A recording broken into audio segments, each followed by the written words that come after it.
What's up, y'all? It's the album concept hour, pre-album concept hour listen through thingy that we do now that we didn't used to do.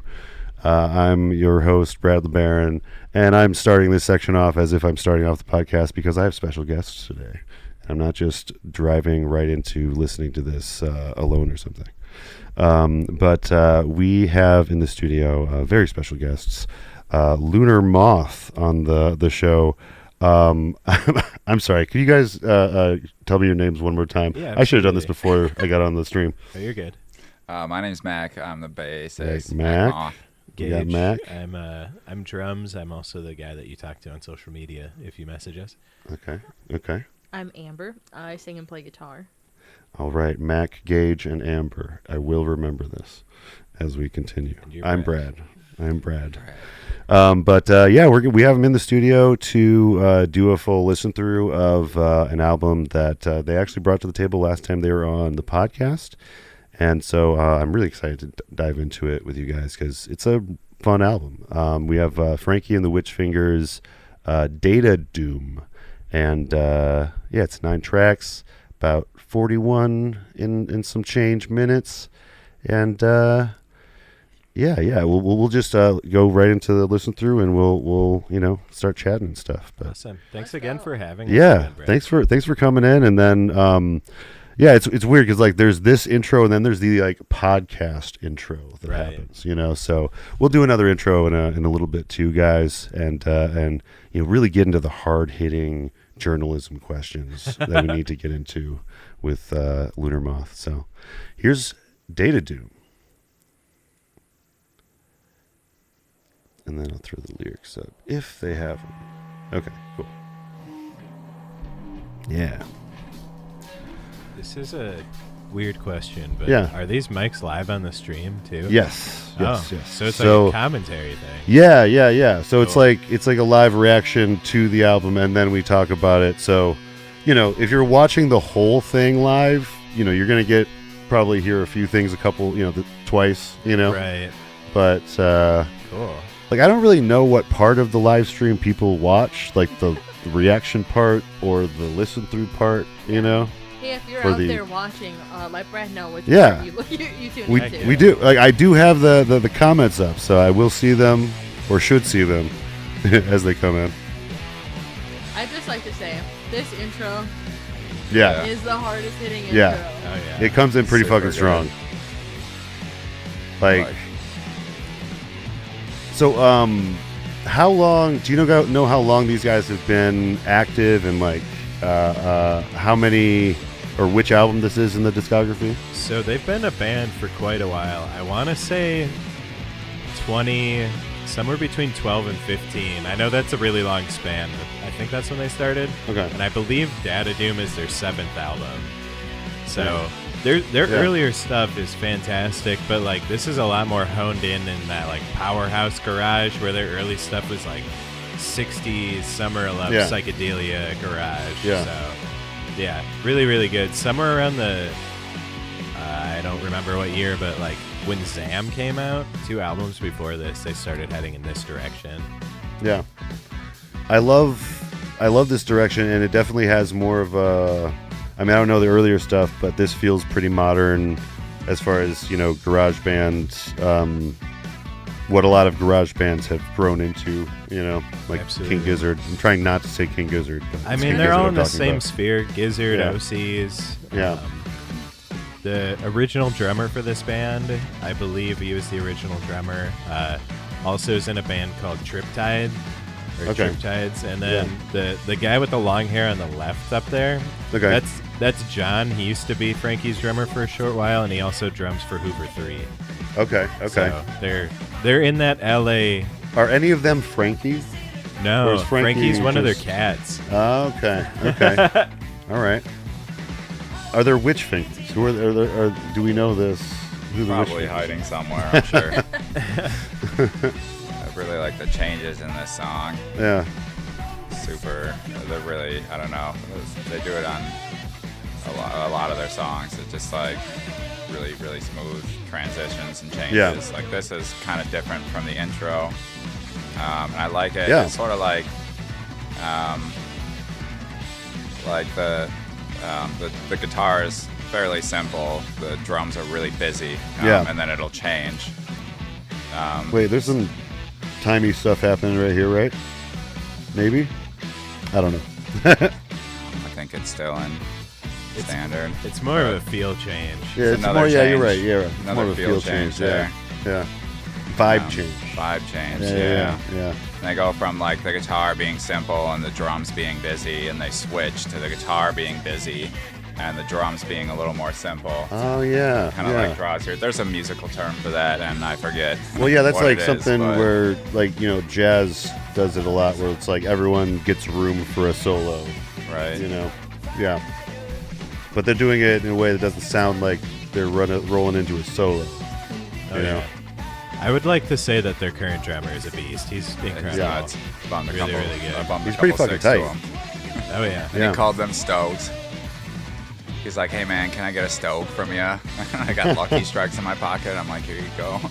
Oh, he was. You talked to him on a smoke break? Yes. Nice. That was when we saw them. Yeah. I feel like it was in Chicago. Yeah. That's in Miramar. Miramar, yeah, that was the Miramar. Yeah. So I was out in that little side area. Nice. Yeah, I think we've seen them like 5 or 6 times now. Yeah. Okay. We've seen them. We saw him down in Nashville once. Oh wow. I've seen them one less time than that would have been a really I think 1 or 2. They got some cool venues in Nashville. Was it a cool venue or was it a dive bar? It was a pretty small DIY spot. Yeah. Okay. I think it's like East Room. Is that sound right? Yeah, East Room. I'm pretty sure. Okay. Yeah. They had a liquid light like projection going on the whole time. Yeah. Really cool. Nice. Yeah, there's a lot of cool like stages in Nashville. Absolutely. Yeah. Last time we went down there, we played at what was that place called? Dark Matter. Dark Matter. Yeah. That was a cool spot. It's like another DIY Dark spot. Matter was really fun. It was a cool place. How long has that been around? I think it's fairly new. No, maybe I feel like it's a historic place. Yeah. Okay. It's been around for a little while, but it's not like super old. We saw a car drive by with like a pop tire. It was like 2 pop tires and no lights on, and it was like the middle of the night, and it was just cruising by, and like sparks were flying. It's like, hey, it's still rolling. It was. I mean, it was going. He wasn't slowing down at all. He or she or they were not slowing down one bit. Wow. That's actually kind of impressive, honestly. There's another one of my favorite parts coming up in the song. The build up. They do. Yeah, they're really good at that. Awesome. Yeah. Really are those busy, actual horns? Really busy drums. I think their guitarist, Josh, lead guitarist, also plays sax. Okay. There Yeah. it is. Yeah. And you go back to the simple guitar and the busy drums. Matt, can you pass me the record? I can look at it. There you go. I don't think they had horns when we saw them live. I'll say that. Had what? They don't have it live? Yeah. They did it on one of their KEXP sessions after this, but it wasn't him. They had someone come in. Yeah. Sometimes you just do that in the studio. Actually. But I do like the horns in this album. Anytime they come on, it reminds me of King Crimson. Oh, you know what yeah. I mean? Like certain eras of King Crimson have like brass, and but not like at the forefront, just like same as you know, everything else. You know. Oh, it's got a poster too. No. He's a real lapdog. Yeah. Wow, this is more than I bargained for initially. That is a Oh, poster. wow. You gotta hang that up in your house. What are you doing? I always feel conflicted about posters that have the lyrics on them, you know? Yeah, Right. absolutely. Because I'm like, I don't want to put it up or anything, because then I want, like, what if I want to look at the lyrics? That's cool. That's pretty rad. Are you looking for some credits? Yeah, I am. Okay. I am looking at the credits. You're just letting us, everyone see the beautiful poster. Oh, and then they get into kind of a Queens of the Stone Age kind of thing in this track. Yeah. And they play all of this like 1.5 times faster live. Oh, yeah. But Nice. it's still on time, and they're one of the most together bands I think I've ever seen. They're super tight. Some bands do that. They just, like, for almost all songs, like, some bands will just be like, for the live set, everything's like 1.1 speed or something, you know? It's slightly faster, but it's not out of control. Yeah. And they're really good at like looking at each other and playing with each other together, which is kind of something we strive for. Right. Yeah. Well, that takes time to build up to, I think. Definitely. You know, that kind of like. It takes a lot of weekly practice. Yeah. I didn't see it in there. Sorry. Oh, that's okay. It was quite the sidetrack. I thought it was gonna be really straightforward, and then that poster was massive. Yeah. A little unwieldy, but. Awesome. Super Very duper cool. cool. I'll pass that back. This is kind of like the oh shit, what's the band? The Boys Are Back in Town. The Thin Lizzy. Thin Lizzy. Yeah, Thin Lizzy has a thing kind of like this. And also is a weird post-apocalyptic fascist world thing in that album. That's a weird coincidence. Yeah. It reminds me of like Electric Light Orchestra. I forget the name of the album, whichever one Strange Magic's on. I think it's Strange Magic. Oh, Probably. Oh, that's oh shit. It's also got that. I can see the record in my head. Right. I can't remember.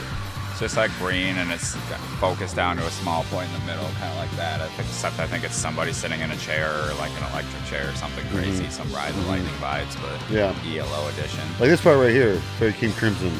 Yeah, I could see that. Yeah. Okay, in this album, their lead guitarist Josh, is credited with saxophone as well. Okay. And synthesizer. Nice. That's the thing. I was like, is that like a horn or is that a really good synth? You know?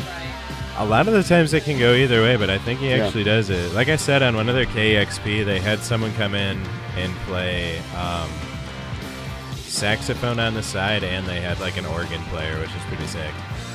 Nice. You caught us with the band that we're gonna like really nerd out. Oh yeah, what up, Grimgar? It's Nate watching the chat, my buddy. He thinks this. He says this is super good, and I agree. Hell yeah. Oh yeah. The goodest. Go check out Nate's new channel, No One Wants to Work Anymore, where we are releasing a video about fascism and the return of the R word. Yeah, spicy subjects matter. Hey, Frankie got back to us on Instagram. Oh, cool. They just said smiley face. Aww. Aww. That's really nice. Thank you, Frankie and the Witchfingers. We love Frankie and the Witchfingers. And if you happen to tune in and you still need someone to play for you in Milwaukee. Yeah, we're trying to open up for you, Frankie. Right here, you know? We got sour gummy worms. I would definitely see them, like, if they're coming anywhere nearby, like, They're coming to Milwaukee in October. Okay, nice. Have you guys ever heard Closure in Moscow, the band? No. Have not. They have a really similar sound to Closure in Moscow, I think. Really? It's an Australian group that I think in the 2010s were really making cool stuff. But they have a really awesome album that is like similarly crazy post-apocalyptic, insanity, Interesting. Same vein, like kind of garagey. Yeah, very garagey. But the vocals are kind of like this, but like more in a cleaned up pop production, Interesting. Yeah. A little more into the dancey part of it. That's cool. Yeah. These vocals are kind of in your face. Yeah. To be honest, I don't know. I've listened to these guys a lot, and I still don't know what Dylan's saying most of the time. I know. Gage and I were looking at the lyrics before we got here. It's like, Yeah. Oh. It's like I thought I knew what they were saying, but apparently not. Yeah. That usually happens when I'm doing preparation. It's like, what the fuck does that mean? I had to look up a few words for this one. Yeah. Super deep. Yeah. Some words I can get, some words are some songs are easier than others for sure. Yeah. But I listen to Frankie mostly for, I don't know, I love the rhythm. Yeah, definitely. And the weird guitar, stuff. Yeah. The fast drums. Yeah, this podcast does kind of force you to hyper focus on lyrics. Yeah. Oh yeah. You know. I mean, but we've done, lyrics with, or albums with no lyrics, instrumental That's albums. cool. Interesting. I think Those are- last As part time. of the concept hour? Yeah. Okay. And the conversations are sometimes difficult, but we've done it. I think. Yeah. Isn't Rush Hemispheres? Is that one primarily instrumental? I don't remember. We did do Rush 2112. Amazing. But since you're only supposed to use like so many seconds of any track for copyright reasons. Right. Hey, stop. I don't want to play, bud. The first half of that album is 2112. Then the Right. side B is other stuff. So we just played the same clip over and over again for the first half of our conversation Amazing. and didn't tell the guests that it was the same clip. So like the third time they're like, okay, right. Yeah, 2112 is like Yeah. 21 minutes and 12 seconds or something like It's that. super long. Yeah. It's a time. It's got to be a time Yeah. length. It's about One whole side. Ayn Rand's Anthem, the book Anthem by Ayn Rand. Because Rush was obsessed with Ayn Rand for a little while. Yeah, that's a lot of really good Yeah. vibe changes and Yeah. stuff there too. Even like tempo changes. Yeah, this one would be Pretty much really like fun 5 live. songs in one. What? I said 2112 is pretty much like 5 songs in one. Yeah. It's more. It's like almost like a classical piece or something. Multi-movement Yeah. piece. Yeah. I think we talked about this last time when we were talking about Alice in Chains. They got a lot of Wasp stuff in their music, which They I was do. They do. I was like, in Why that last. not? What was that? Why not? What? Yeah, why not? Why not? Like right now in the right headphone, if I'm wearing them right, there's a bunch of wah guitar.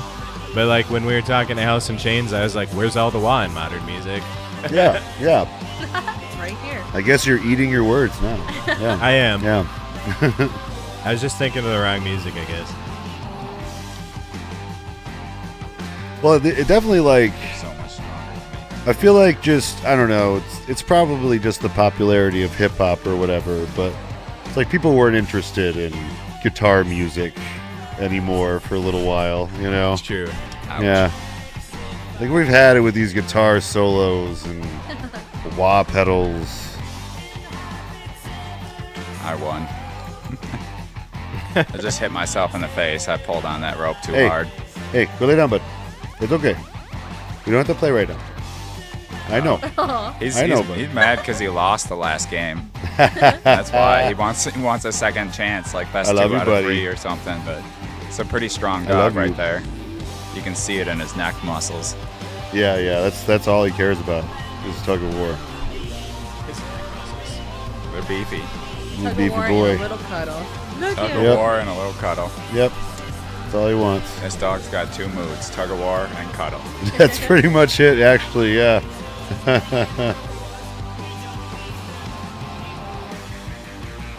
This is a great switch up.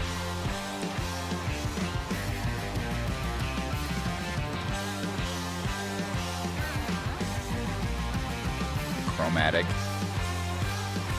I bet they've played with King Gizzard, right? Like They Probably.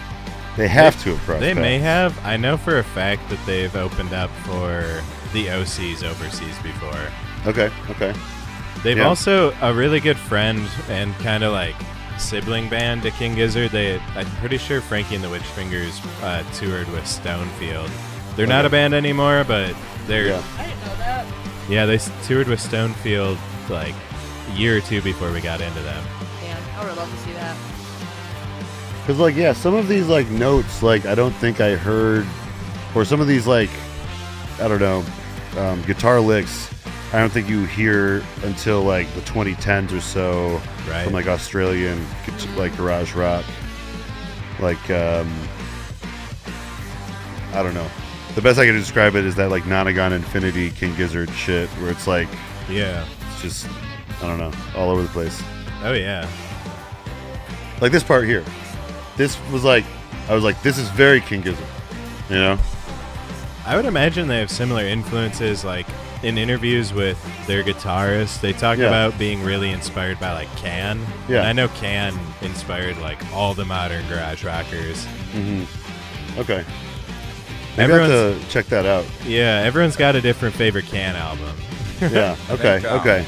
Because for me, like for my musical journey, King Gizzard's where it started, where I was like, huh, what is that?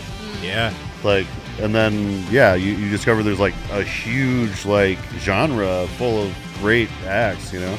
Absolutely. Like we've had like a silent Australian invasion. Like we don't talk about it much, but I feel like it was definitely an Australian invasion for music. I think rock and roll might be their biggest export, honestly. Yeah, absolutely. Absolutely. Have you ever listened to like Captain Beefheart at all? I think I have listened to some Captain Beefheart. I feel like that's come up like on my shuffle, like after having listened to like King Gizzard or something. Yeah, I would imagine like I'm pretty sure Captain Beefheart has a lot of influence over like modern garage rock too. Okay. You should dig into his discography because he's got some pretty divisive albums where like Have you ever heard of Trout Mask Replica? Trout Mask Replica? Yeah. No. That I think you could qualify as a concept album. That's an album? Okay. I thought that was like the name of the band. No, it's a Captain Beefheart album. And depending on who you are and what kind of Captain Beefheart fan you are, you either love it or hate it. And some people like claim it's not even music, and some people are like it's his best work. Yeah. Okay. This is perfect for this podcast. Yeah.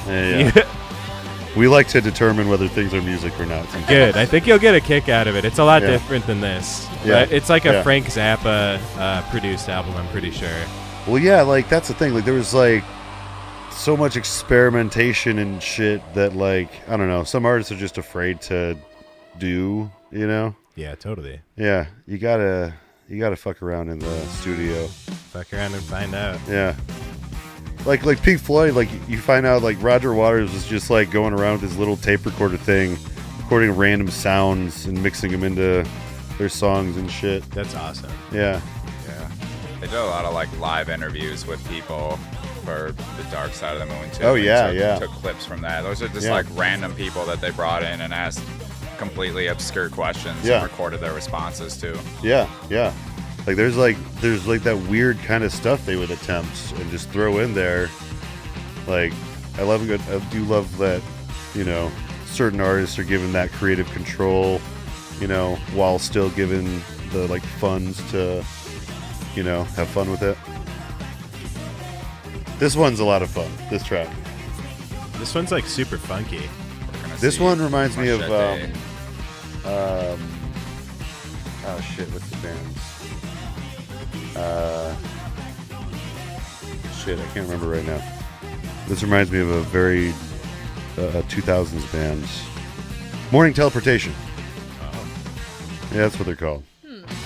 Morning Teleportation was like the first thing I think I heard that in America that sounded like what eventually I heard out of King Gizzard.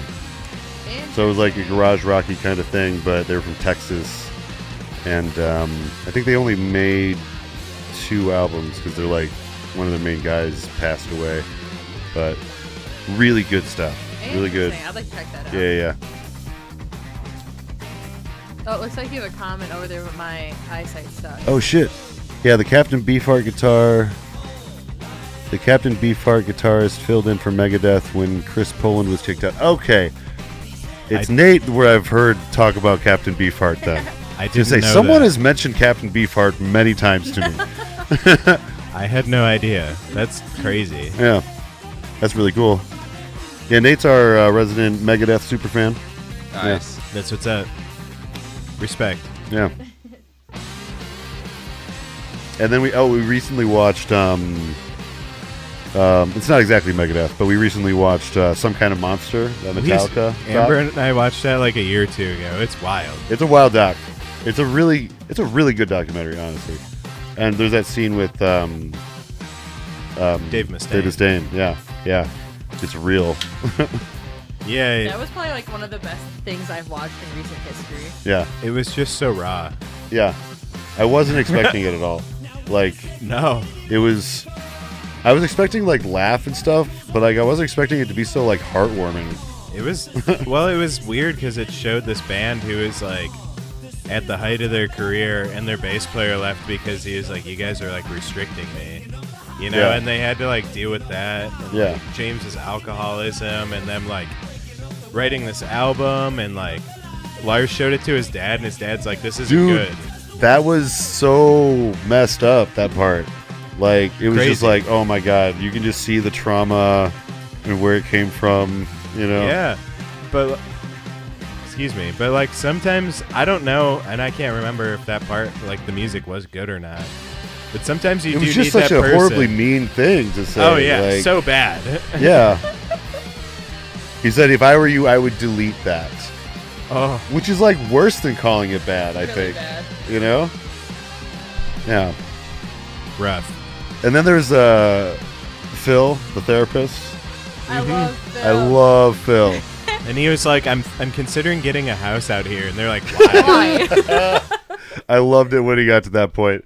It was just like, he started talking to them about getting into the zone. He's like, I think I can help you guys get into the zone, you know? Yes. And it's like, that's like the part where they were like, okay, I think we've had enough of Phil. Yeah. I think we're done with therapy. I I felt really like when he was like trying to bring in like just like making the space more zen. He was like putting up little signs that are just like, and they're like, what the fuck is this? Yeah.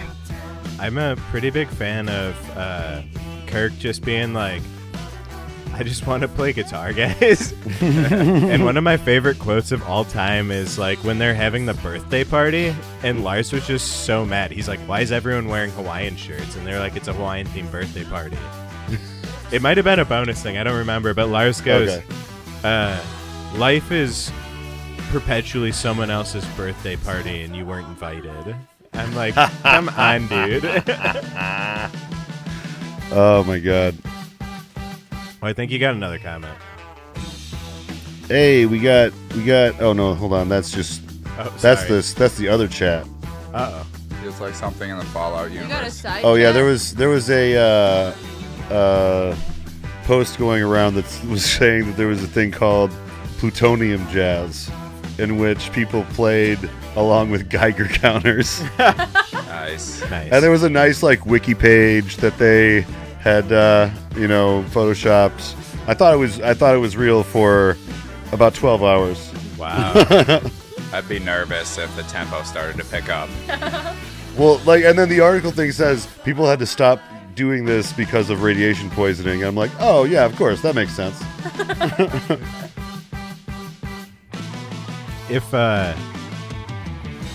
If you ever need us to come on for another album, I think I might have one for Right. you. Yeah. I mean, I would do Captain Beefheart's trout mask replica, but also Clowncore's toilet or van. I would do Clowncore. I would do either of those. I think Clowncore, we might just do like a live stream watching a bunch of videos. Yes. They're that's a good fantastic. idea. Yeah. Probably like- one of my favorite bands. Yeah. There's like certain things that have like visual elements that we're trying to do outside of the podcast just for the channel, you know. Nice. But yeah, those videos are so fucking good. You said like the plutonium jazz. People describe Clowncore as violent jazz. Violent jazz? Oh They're yeah. so smooth jazz. Yeah. That's true. That's true. Violent. I think that it classifies as jazz, a form of jazz. This part of the song reminds me of some like earlier Cage the Elephant. Oh yeah. I could get that. They did a lot of really cool vocal stuff Yeah. in those first couple albums. The melody reminds me of some from the 70s too. Yeah. Yeah, every now and again they hit that vibe. It's very, very good.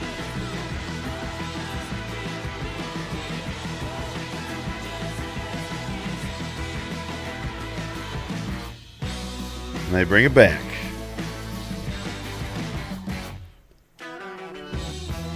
These guys are good at bringing it back to the Oh, yeah. theme. Oh yeah. Yeah. They go off, and then they're like, all right, get back here. Yeah. Which is like a very classic like rock thing to do, you know? Absolutely. Yeah. These guys opened up for ZZ Top once. Oh, wow. Yeah. Wow. That must have been a fun show. I think it was a couple down in Texas. Man, that crowd must have been... They're probably something. confused. Yeah. Yeah. Yeah. Two completely different generations. Somebody else just recently opened for ZZ Top that was like that. No? I mean, can't ZZ remember. Top does seem like they're just about, like, just the rock life, you know? Yeah. I would open up for ZZ Top. Yeah. But it's not the same since Dusty left us. This Oh, is right, true. right. Their new guy What is an does 18-string bass. What? Or maybe more. Have you Maybe ever more? Yeah. Have you seen the Did you guitar? say 18? Yeah. Have you seen the meme guitar, the meme Mountain Dew guitar? I don't think I did. Okay. Is it just like 1,000 strings? Like, Yeah, it has a shit ton of strings on it. So he's got one of those, and like it's so big you can't actually fret all of them. Of course. Right. Yeah. You would need like some kind of glove or device. Exactly. Like salad fingers. Yeah. glove, you know? So it was a meme for a while, and the new bass player for ZZ Top, had someone build it for him. How do you Yeah. actually play that? Have you seen the I have bass no idea. suit? It's I like have, yeah. it's like the dude that it's like the neck is like coming off of the like crotch area. So you play in the crotch area and it's all sewn in and stuff. It's from like the 80s. isn't Yeah, yeah. I think like the caption is like only if I can keep my bass suit on. Like That would be sick. It's like that drum. Isn't there a comedian that did a drum suit? Or is was that it Reggie Watts? was it a musician that did it? And Sounds Well, like something Reggie Watts might do. But Mick Fleetwood he had a drum suit. There's Mick Fleetwood, there's a video of him from the 80s just like fucking super Samboning. coked out. Oh, yeah. Doing a body drum they solo. love their coke. They really, yes, they did. Yeah. I showed my dad video. He's like, I know what those eyes are. This is one of my favorite songs off the album.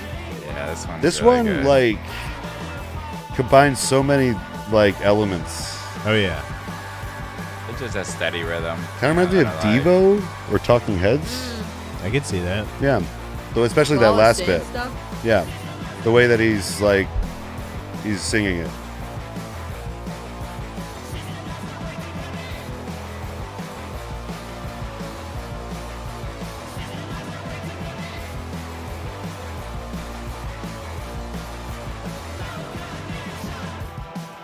Oh yeah.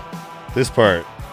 I was like, this is definitely from the same device that King Gizzard used in Murder of the Universe. It is. Yeah. Yeah. 100%. Yeah. It's a Mellotron. Mellotron, that's what it's called, right? Another popular Yeah. use of it is Lucy in the Sky with Diamonds. It has a different. Oh. So it's a keyboard that has tape loops, and when you Yeah. hit a key, it runs a tape. Yeah. It's from the 60s, and Yeah. that's the flutes setting on There it. was a band that used that a lot that I really liked from the 60s.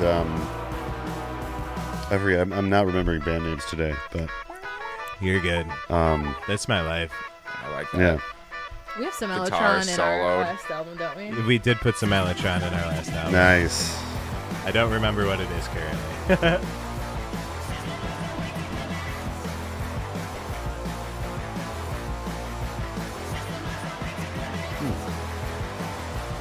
So weird.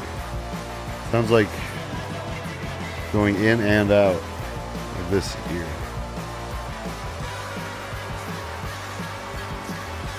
But not totally. Never worn this headphone.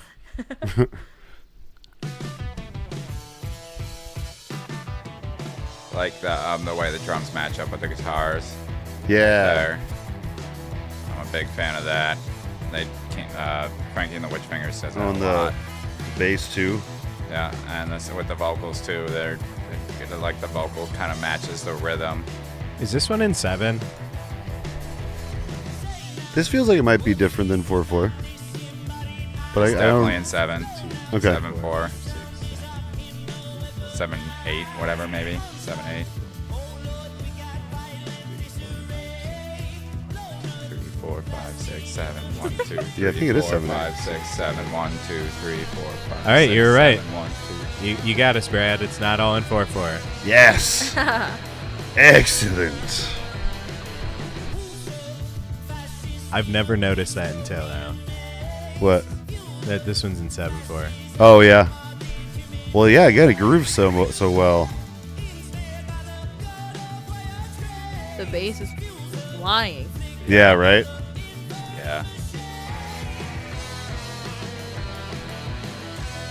Keeping down the groove. That's another thing I really like. Since we're talking about things we like about this album, it's that Yeah. like that when when they have like a solid rhythm section and it kind of sets down a foundation for like the lead guitar to do some weird like trippy wah stuff on top of it, or like a little How many members little scales. are in this They're group? currently a 5-piece. They just added Okay. a synth player. Okay. Yeah. Otherwise, like the You got to add a synth guitarist back. doing synth and the lead guitarist was doing synth and lead guitar. Right. Yeah. Yeah, Which is a lot.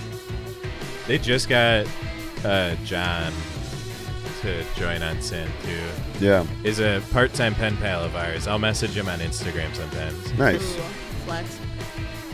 They've got a new album coming out too. Okay. Next month or the month after. Well, yeah, this must have come out like shortly before you guys were on the podcast, right? Like, Yeah, Yeah? this was Yeah. 2023, I'm Yeah. pretty sure. So maybe 6 months.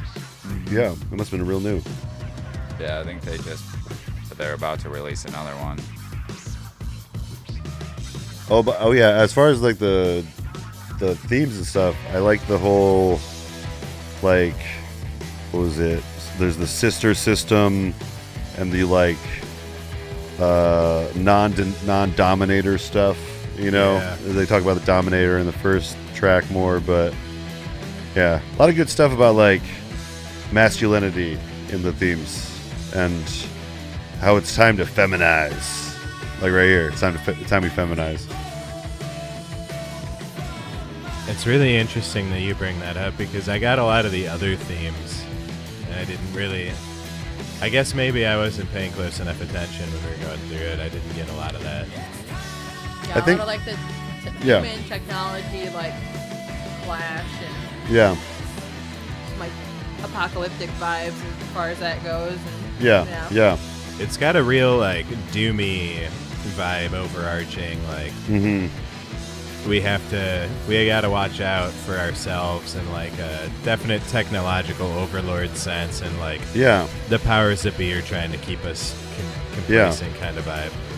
There's one that we did that was similar, had similar things going on, was the Spiritual Machines album we did, which was from like a book about humans and machine kind of merging and what that means, and like this kind of has a little bit of those things going on too, because they're talking about like I don't know, collectivizing and getting humans to, I don't know, work together in a few of the lines, you know? This riff hits so hard after this. Oh, yeah. But it's still super groovy in the background. Yeah, this is very, very King Crimson. I think this is the part of the album where I wrote that note down.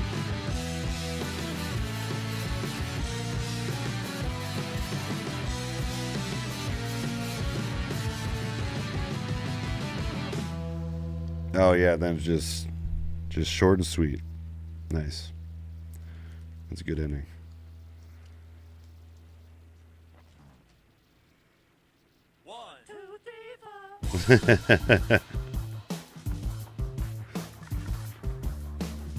It's funny that you mentioned Devo too, because in one of their newer tracks, I've really heard some Devo influence, specifically in Yeah. some vocals.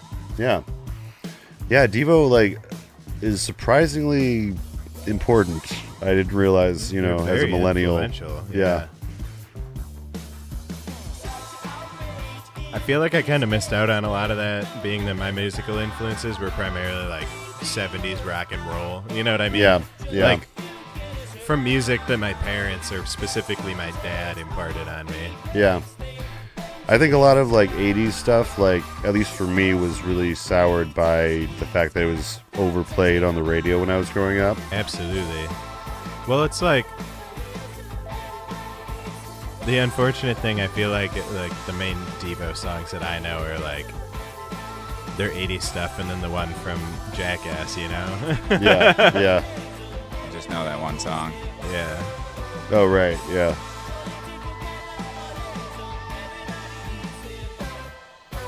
I think they're still releasing music. They just they're released going an on, album. They're going on tour again.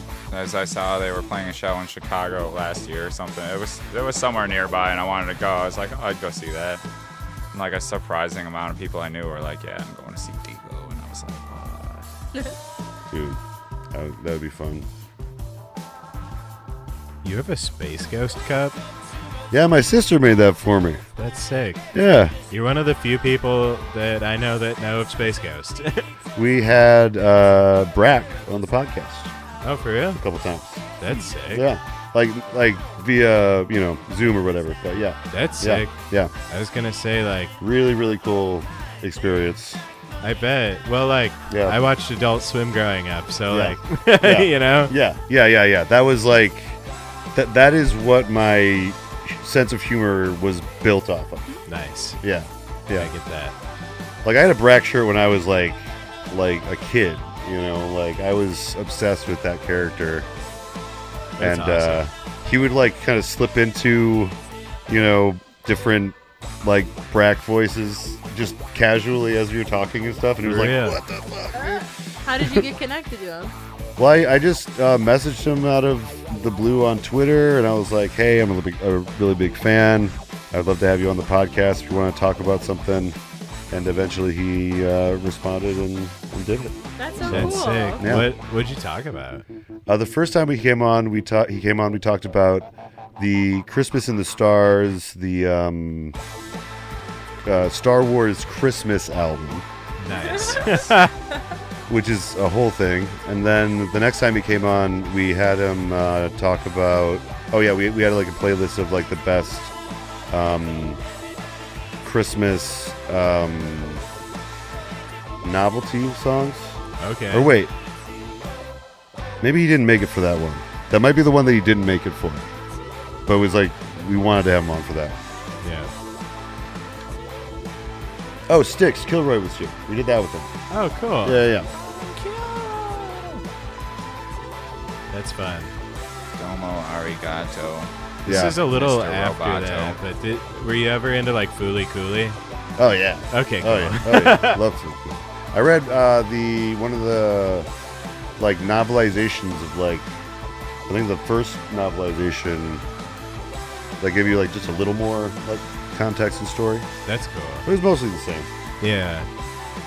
But yeah, that show rocks. Yeah. Yeah. I had Amber watch it with me. I was like, just get ready for this fever dream of a show. Yeah. That's just kind of a strange allegory for puberty or something. Yeah, but it has so many like rock and roll references and the pillows. Is that the Did it? last one? Yeah, that is Yeah. the last one. Okay. All right. Well, that is. Oh, yeah. Oh. That looks like we got Simulator by Frankie and the Witch Fingers. Still good. Very good. Well, that was the listen through of Data Doom from Frankie and the Witch Fingers. Did someone just come start watching? Well, I'm sorry. We're going to be taking a break in a second. It's but Frank. we will be talking about this album in its entirety? Entirely. Entirety. We will be listening to this on the other side of this break.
The album concept hour.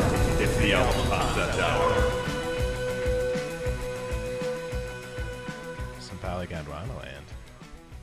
Yeah. Welcome, everybody, to the Album Concept Hour. This is your host, Brad LeBaron, here as I always am. And I am joined today. You might not see John or Dave on the couch today, but that's because we have some very special guests in the studio. We got LUNAR MOTH right next to me. We got Mac. We got Jack. And we got Amber, right? Close. Yes. Right. Right. 10 out of 10. Sorry. What? Good enough. Okay. Sorry. What was your name one more time? Gage. Gage. Yeah, Sorry. you couldn't see my ears. That's what people always say. Right. So Mac, Gage, and Amber are here from LUNAR MOTH. This is a Madison band that freaking rocks, and we've had them on the podcast before for not Nine Inch Nails, but Alice in Chains. Similar era. Yeah, Alice in Chains. We found out a lot of dark stuff in that album. A lot of heroin. That was a lot of heroin. Heroin was pretty big back then. Yeah. Heroin, Yeah. Suicide. Yeah. Suicide, Those kinds of fucking things. war, Lots you of know. war. Yeah. So And drop tuning. and drop tuning, of course. Today we're going a little different route, though. We're jumping into a band called Frankie and the Witch Fingers and the album Data Doom, which you guys did recommend last time you were on the show. And it's from 2023. So it must have come out like pretty, soon before, or right before you guys like came out to the show. So you must have made a real impression on you guys, like in a short amount of time. Yeah, I think it came out maybe 6 months before we came on, and I don't want to speak too much to like their influence on us and our writing of our album Stranger, but I think it definitely like kick-started something in us to make us want to make more of that like heavy-hitting garage rock style thing. Yeah. Because I mean, start to finish, there isn't really a dull moment on this album, and then when it hits and they go into high gear, it goes, and it's like we've said this to you before at this point, but like we've seen them quite a few times, and they're one of the few bands where you like see them play live and there are no mistakes, but it seems as though they're jamming too, where it's just like they're incredibly tight. Yeah. Like you were telling me that they really, you can tell that they can kind of look at each other and kind of make kind of subtle kind of changes and get across ideas that way. Which is that's takes time, takes a lot of practice, to get to that point. What I like about what you guys do is you're being a three-piece, like I've always found at least that three pieces are able to hit that kind of feeling, easier just because of the sense that there's not as many minds to connect with, you know. So you guys put on a really tight show too. So I think that you're taking that inspiration and running in a good direction with that. Thank you. So, yeah.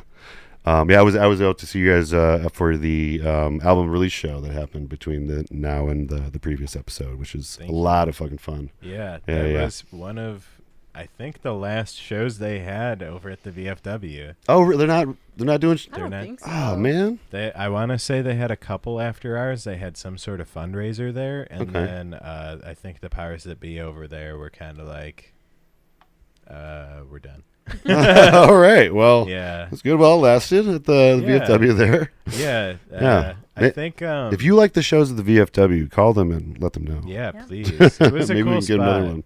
I think they maybe didn't understand how many punk shows that they're going to be throwing or something along those lines. Well, yeah.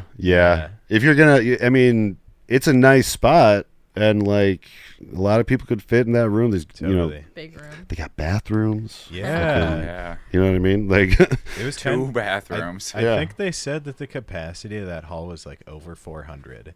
Yeah. Which is it's nuts. Like that's high noon sized, Yeah. They could be holding some pretty big shows there. Yeah. Yeah. Lots And of punks. in right in Monona too, like there's not really a lot of places to do that in this part of town. Nice parking lot.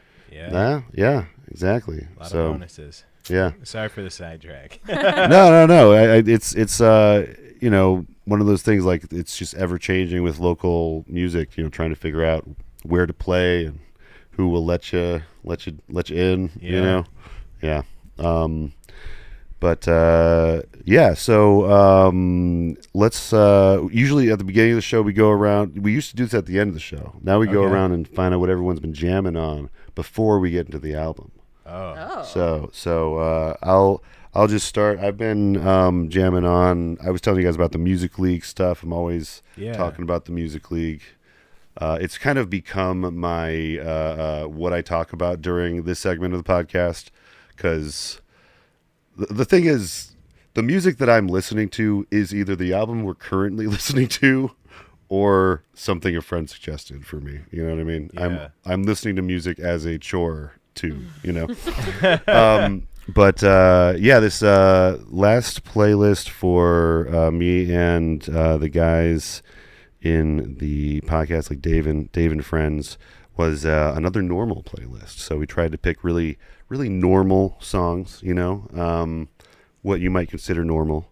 This first one was Another Day, Another Dollar by Wynn Stewart. I hadn't heard that before, but it felt pretty normal. Zach Bryan, Oklahoma Smoke Show, felt very normal, country normal.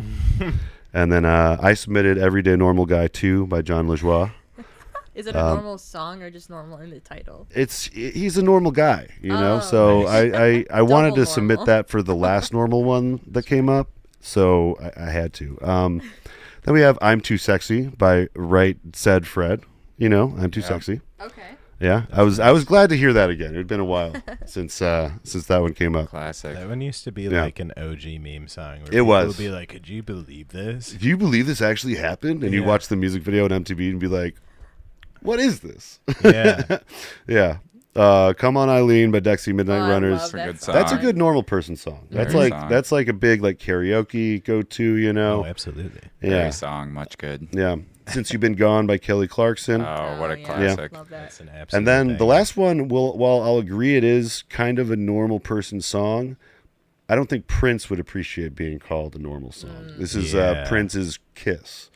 So Kiss is really good. yeah, and that's the one that most normal people will know. You know, but I love that like I guitar don't licks think- in that one. I don't think Prince would appreciate being on a normal playlist. No, you know what I probably mean? not. Yeah, He's yeah, rolling in his grave right now. Yeah, for many reasons. You calling his music normal and also calling him by the name Prince. I don't- Yeah. I'm sorry. Prince, formerly known as Prince. I want to get sued by his family. That to be honest, I don't- When it was the I don't know hologram about thing that did it for me, that was what made me like, yeah. Prince hated holograms. Why you making a Right, hologram weird. of him, dude? But anyway, what have you been jamming on, Mac? I've been listening to a lot of like modern pop music. I've really Okay. been jamming out to Chapel Roan and Dude. Dua Lipa, Dude, yeah. Olivia Rodrigo. I've Okay. also been listening to Doechie's new album, Dude, yes, that album and is I've been throwing it fucking back sick. with some Bismarcky lately. Okay, getting old school, too. Yep. Hell yeah. Yeah, I listen to a lot of different types of music, and I just Yeah. kind of, when I get bored with something, I shift Yeah. to something else. No, if you are like an actual fan of music itself, you got to expand your horizons and shit. You Yeah, know? but Yeah. I've been really liking those artists Yeah. lately. I'm really excited for Chapel's second album. It's going to Yeah. be like, I Bomb. mean, whether it's however good it's going to be, it's going to like take over the charts. Yeah, Yeah. most You know? definitely. yeah. Absolutely. Yeah. And I think it'll be good. I think it will be good. But Gage, what about you? What have you been jamming on recently? So I become pretty. So no, I'm sorry. That's what I thought when you said that. He's been listening to a lot of Linkin Park. Yeah, it comes up more than you Yeah. would think. I become pretty like bored of music quickly, especially if Okay. it's something that I've heard a lot. So Right. I found. Have you seen the show Severance? Not yet. Not yet. I really I'm not want gonna be to. that guy and be like, you have to watch it. But there is a phrase on there called Defiant Jazz that came up, and I was like, Defiant Jazz. Is that from that dancing episode? Yeah. Okay, es- I've seen essentially that there's- scene. Yeah, Yeah. there is a different thing on there Okay. later Yeah. where they pull out a Defiant Jazz record, and I was like, well, that sounds cool. So, Yeah. excuse me. I looked up a Defiant Jazz playlist on Spotify, and it actually had one. Obviously, it was some sort of algorithmic playlist based on my listening, but Yeah. from there, I found this dude named David McCallum, and he was like an actor and also like a composer back in the 70s. Okay. You probably heard a sample from the song, I think, The Final Episode, with Dr. Dre and Snoop Dogg. So just chill before the next episode. Yeah, so They pull that at the end of one of those episodes? no, but this okay. guy was on this playlist, and Yeah. it's Okay. sorry, It's the thing. It's the it's the sample song from they that. sampled. Okay. Smoke weed every day. That one. Yeah. So that's the sample in that, and that dude did like score music for movies in the 70s, and I've been listening to like playlists of like, I guess, vintage music scores. Dude, hell yeah. And then Sounds ritzy. yeah, thanks. It's been fun because it's like stuff that I've never listened to, and Yeah. like a lot of it I've never heard. Well, you're also into like production and stuff too, right? You're trying to learn to produce more and stuff. Yeah, and which has been awesome. And like listening to old stuff, you'll hear weird shit. Like, this song has the entire drum set on the right speaker only. Yeah, you know what I mean? So that can be fun. Yeah, like, when you hear like original like Beatles and Right. Beach Boys stuff, it's all like all over. You know, they are it's very strange about what they choose to be on right and left. right. You know? And now it's like drums are down the middle, and you've got everything kind of like even, which is kind of like pleasing for your ears, but sometimes that like heaviness on one side can be entertaining. Oh yeah. And we did mention Clowncore. Like, I'm unabashedly a Clowncore fan. I like them a lot. Yeah, I might have to have you back for whenever we do that. That would be fantastic. Yeah. They don't actually have their actual identities out in the world. I think their drummer is Lewis Cole, who also has a solo project and is a knower. I listen to both of those quite a bit because he's a fantastic drummer. So you like do you think the drumming sounds very similar? Yeah, I mean, if you look up like who is the drummer of Clowncore on the internet, it's kind of like, well, it's Lewis Cole. So it's like it's just they haven't officially released their identities to the world. No, not at all. And kind of like in a Spider-Man situation. Exactly. Where some people know. But most people know, especially because like we're gonna get into the weeds for a second. Like Lewis Cole's open-handed, so like this is his snare hand and this is his hi-hat hand. Oh, and the drummer of Clowncore is that too, and they have like there's not a lot of those, right? There's not a lot of them. Their drum sets are super similar. The drum set sounds are super similar. Yeah. And I mean, most recently, like last year, Nowhere canceled a tour because of health issues, and then like within like 15 minutes, like Clowncore also canceled the tour due to health issues. Yeah. I think you got him nailed. But anyway, that whole like sphere of like new funk, jazz, experimental stuff has kind of been my jam lately too, which they're usually lumped in with like why can't I think of the name of the other band? It'll come to me later, but it's all that the new funk stuff that's, I don't know. Yeah. Really, really good. The people who sell tickets to shows. You know what I mean? Yeah. We also made up a playlist to help us answer this question, but I've deviated from that recently. You made a playlist for this section of the pod? Well, we're trying to like get, and we've been doing really bad at it, but we're trying to get like more people to like live on our Spotify page a little bit. So it's like we're making playlists that are hosted on the Lunar Moth Spotify page. So cool. It'll be like, this is what we're listening to. Yeah. Oh, okay. I see. So it's like a thing for the band and stuff. Yeah. Exactly. Nice. Yeah. That's a good idea. Like that's like more bands should probably do that, right? Absolutely. Like, I like that. What about you, Amber? What have you been jamming on recently? So I don't know. There's this band that I found recently. I think they're from Australia. We got added to this playlist that was like a shoegaze playlist. And this band called Oscar the Wild was on there. And now I'm in love with them. That's a great band name. Yeah. They've got a song called Big Think, and I'm obsessed with it, so I've been jamming that a lot. Big Think. Mm-hmm. All right. Highly recommend. Oscar the Wild. Psychedelic Corn Crumpets. Yeah. Releasing new music. Oh, they have new music coming out? Yeah. Oh, cool. Also Australian. Yep. And then Viagra Boys just released a new album. Oh, yeah, that's right. I haven't checked it out yet. Yeah. The singles are so fun. Yeah. Yeah, I haven't made it through the whole album yet, but yeah. They start out. I always think it's so interesting how bands like will release singles and then I always like to like see where they land in the album. Yeah, right. In this case, they're like all at the top, so I'm like, that's an interesting move. Well, yeah, that's like I think that's like what used to be the standard is like tracks like 2 and 3 are the big singles, and then maybe one later in the album will be a third single if they have that much attention or something. Right. You know. But I think we did an album recently where like they it was for Ray Charles. The third single that they put out ended up being the like big like hit for that album. That's cool. And it was like way later in the album, you know, and but yeah. That's very cool. Yeah. Wolfpack is the band I was thinking of. Wolfpack. Wolfpack. Yes. They're one of those musicians bands, and they play that like new era funk stuff. Yeah. So a lot of the clowncore and like Lewis Cole playlists have a lot of their toes dipping in from those other Wolfpack style bands. Yeah. I'm not complaining about it. It's pretty great. Yeah. I wouldn't complain either. That sounds like a good combination of musics that we've been listening to. But we got to get to the topic of at hand here tonight, and that is Frankie and the Witchfingers' Data Doom from 2003. So, obviously this is pretty new, having only been around a couple years here. But I think the title is, still, of course, remains relevant. Data Doom, we're living in a weird world where like data is like valuable, but we don't get any chunk of the value. Yeah. Right. And it's worth there's its weight like in gold. weird AI stuff going on, and I people cringe being to think how much of my data is on the internet. Everywhere. I It's don't all- even know how to comprehend It's it. everywhere. all of the data. People are I'm buying sorry, and but- selling it on the open market and also on the black market.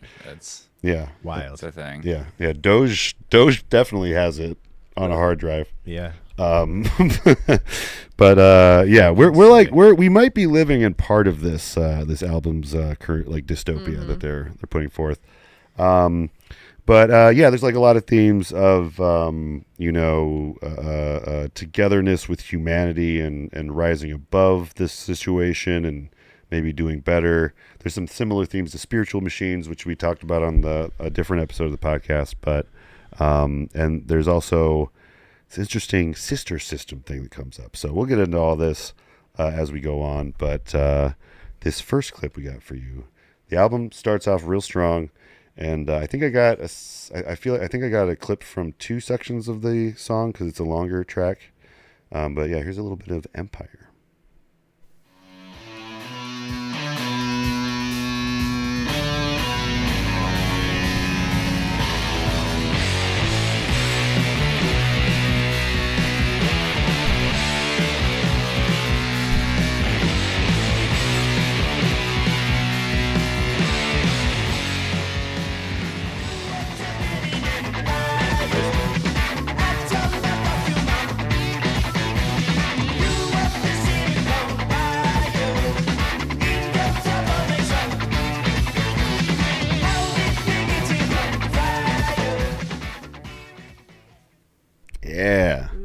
Yeah, I wanted to highlight the jammy bit and the funky bit, a lot going on in that track. Yes, yeah. that intro riff is so good. So sick. Yeah.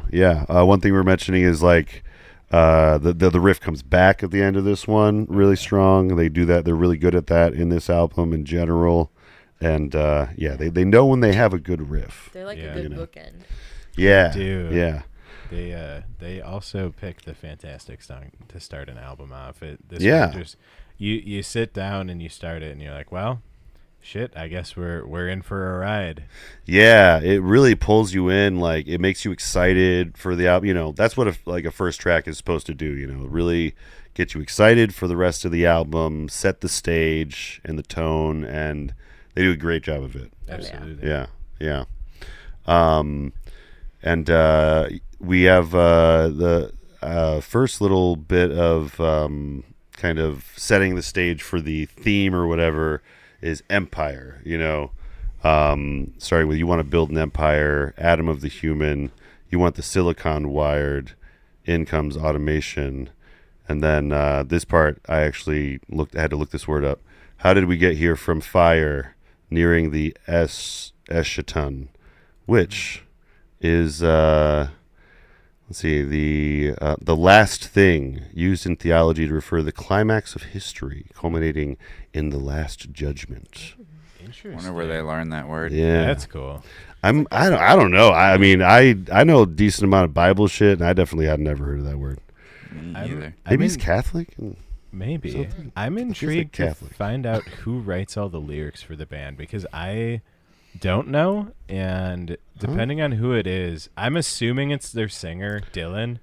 That would make the most amount of sense. Typically, that's how that works. But yeah, like, a lot of times that's the way it is. he's got I don't think I have the information here, but Except not in Rush's case, right? not what? Not in Rush's case, right? Isn't that? oh right? yeah, Rush. It's they- like the Oh, Neil, their drummer. You know, the I drummer. thought you were saying not Also- not in Russia. Oh. I thought Not you were Russia, making though. like in a Soviet Russia. yeah songwrite you. Songwrite you. or by guessing, or Fall Out Pink Boy, I Floyd. think. Yeah, Fall Out Fall Out Boy is the Boy. bass player. Elton John. Elton John had his Yeah, he his didn't buddy write that wrote any of the everything. songs. He just performed them. Yeah. Meatloaf's kind of like that too, where like the guy that plays piano in the band writes all of the lyrics and all the Yeah. songs, and Meatloaf would sing them. Mhm. Right. Yeah. I forgot the guy's name, but he rocks. For Frankie though, it's like whoever's writing it is writing some like really interesting stuff. And Yeah. like if I was presented with it, I don't know how I would put the words that he's using into a song and have it flow as well as they do. Yeah, like as Yeah. melodic as it is. Yeah, like especially when you see words like this, like eschaton, like he's making it fit in with automation or whatever, Yeah. and like. Yeah, I don't know if he knew the word or if he heard it or read it. Maybe he read it in a book or something. Maybe he was just looking for something know? that rhymed and Yeah. But yeah, it brought does up a evoke. thesaurus. It does evoke like something very, very like it. The seriousness of what he's talking about. To say it's like we're living in the end of time, essentially. Yeah. Yeah. Absolutely. Did you guys ever play Chrono Trigger? Anyone? No. In Chrono Trigger, that is like that's one of the places you go to. It's more like it's a time travel game, and one of the places you go is the end of time. Oh wow. Yeah. Wild. Although they didn't use this word, I don't think. But then I like the line here though is kind of what comes up a lot. I think theme wise too is concrescence of human. I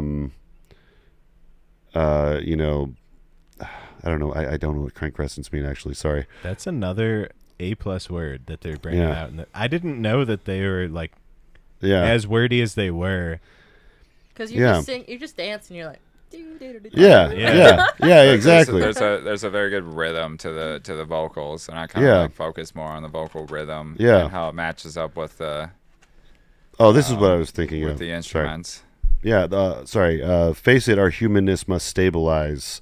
I see what you mean. Vessels must be forever synthesized. I see what you mean. Our task, communicate and unify. So, like, when I was reading these lyrics, I was thinking, like, maybe what they're proposing is that we must unite our humanness and also, I don't know, communicate and unify with machines to do this. Yeah, sometimes I feel like they're talking about like human and technology like integrating. Yeah, that's what I was kind of reading. Yeah. It. Yeah. And then I think there's probably just like a bunch of different perspectives, but Yeah. I think sometimes they're talking about that. Sometimes it feels like they're talking about like the overlords like taking over, and sometimes it feels like the like humanity is trying to like rise above. Yeah, like the it. one thing I can't really fully grasp just from this track is the empire they're describing like a bad thing, or is the empire like a thing they're describing as like something that we could use to fight the powers that be? Yeah, like Right. the You know, like we become the empire and take over the thing or something. I don't know. But then this next track, "Burn Me Down," really like. This is the only So the rest of the tracks I can pretty much connect to the themes, but I will say this track in particular, as far as the lyrics go, I couldn't quite figure out where it connects. But I will say in some of this album, Yeah. as it relates to the rest of their discography, yeah, there are a lot of like the themes that we're talking about, but then I feel like there are some like hints of just maybe like I don't want to call it drug use, but it's like the psychedelia aspect of them as a band comes through, where it's like they could be talking about some of these main themes, but they could also just be talking about like smoking weed or like tripping or something. Yeah, you know yeah. what I mean? Well, that would play to the like universal consciousness type stuff, you know. Absolutely. Trying to unite on that hippy dippy shit so that we can fight fascism and whatnot. Yeah. You know. I mean, for the record, they did have You're they earlier in their career they literally had a song called Cocaine Dream, where the chorus was "I want to be in a cocaine dream." So Pretty straightforward. yeah, they were a band that really enjoyed doing drugs, or I mean maybe not, maybe they weren't. They might, doing a lot they of could have been coke, doing it but- ironically, you know, just capturing the sound of it potentially. Yeah, but, you know, I would imagine, you know, from time to time, they live in California. They probably smoke weed and Actually, I think cocaine's a pretty regularly used thing in Cali too, as far as like stuff you'd find at a party, from what I hear. for the record too, the Data Doom came out, and with Data Doom coming out, they partnered with dispensaries to have a Data Doom Bloom, which was weed that you could buy that had the branding of the album on it. That's fucking cool. And I was like, how do I get some of that? Want some so bad. I want to smoke it and listen to this album because I don't think anyone's ever done that before. Anyway, speaking of Burn Me Down, here's Burn Me Down.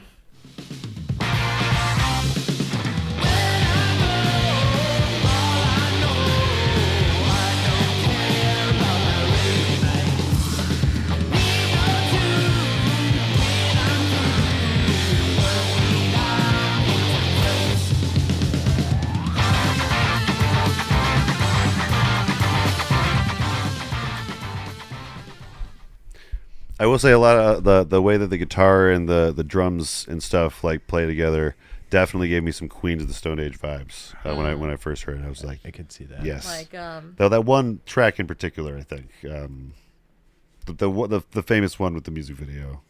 No One Knows. Yeah. Yeah. Yeah. No one knows. Yeah. Yeah. Maybe it's a different one of theirs. Actually. The one with the radio broadcast in the end. Yeah. But this one's cool. What I was saying before we listen to it is like, I don't know where it connects because it seems to mostly just be about like really digging cremation and like death by fire, or not death by fire, like disposing of the body by fire. I think there's some lyrics where he's actually talking about not wanting to be displayed. Oh yeah, first lyric: I do not wish to be displayed when life has answered its call. No party for my cadaver. No reason to have a ball. Huh. So it's like, weirdly, this just seems to mostly just be about like, hey, I want to be burned when I die. I want to be cremated. Interesting. That's mostly what I'm getting from the lyrics, and I love it. You know, I wonder if this maybe plays into some of the other concepts on the album. Like maybe it was the Empire collapsed. You know? Yeah. I don't know. Or maybe it's just life is so freaking stupid right now. It's just like, I don't care anymore. Yeah. I could see Freaking that. burn me. Yeah, maybe. Yeah, it's like a cry for help. You know? Could be. Or maybe they're talking about. Wait, maybe they're talking about the system itself, dude. I could see that. Burn it down, man. Yeah, burn it into flames. But yeah, I don't know. Like I with this song, like I don't want to read too much, like much deeper into it because I just like what it is for what it is. You know what I mean? This is a fun track. Musically, it trucks. Like you go right from Empire into this one, and it doesn't stop. There's that middle part too where they're like ba-na, ba-na, ba-na, ba-ba-da, and it just yeah, and they go right back. Yeah. They're really good again at bringing it back. You know, bringing it way back to the guitar, the theme or whatever they're jamming. Yeah, I love this track. This one's fun. And then we get on to Electricide, where we get a little more context as far as the like dystopia that we're inhabiting in this album. I was able to find the credits. Oh, you were? I brought the cassette tape as well. Oh, that's a lot legit easier one, or is that to one that read. is that This one is that you also- duped? This is a legitimate one. I didn't dupe one. And I'm pretty sure it just says written. It says written and produced, but written by Frankie and the Witchfingers. So they're not not really leading on to who's writing what. Yeah. Some bands, that's cool. some bands are like that. We You do know, the some same bands are thing. like, we don't want anyone to For the know. most part. Yeah. Which, like, you know, when it comes to copyright stuff, that's probably the way to go. Honestly, it's weird divvying up percentages in that way. Unless It's you like, hate somebody in you your made band. 10% of it, you made 12% of the song, and I think you made the rest. You know, it's Or- like, yeah. If you're in a band with Lars Ulrich or something. Yeah. Or if you write lyrics, you know, sometimes you get more percentage because you wrote the lyrics or something, and it's like, well, but if that's mostly what you did, it's like, is that really worth that much percentage? Yeah. Yeah. Yeah. Divvying up percentage is really weird. But I think you have to make money on music in order for that to matter. yeah. Yeah. Yeah, exactly. Yeah. Not just Like- money on music, but like a lot of money on music for it to make a difference. Yeah. Like, We all Yeah. know Lars is writing the lyrics to Metallica songs. Yeah, sure. gotta be. Yeah. Except for that one lyric that he came up with in the studio was like, my death something is a life something. What was it? I can't remember. It was like so. It was so like juvenile. So close, no matter how far. I can't remember it. But it was something like edgelordy kind of about death. That sounds about right. Yeah. But anyway, so this is Checks out. Electricide.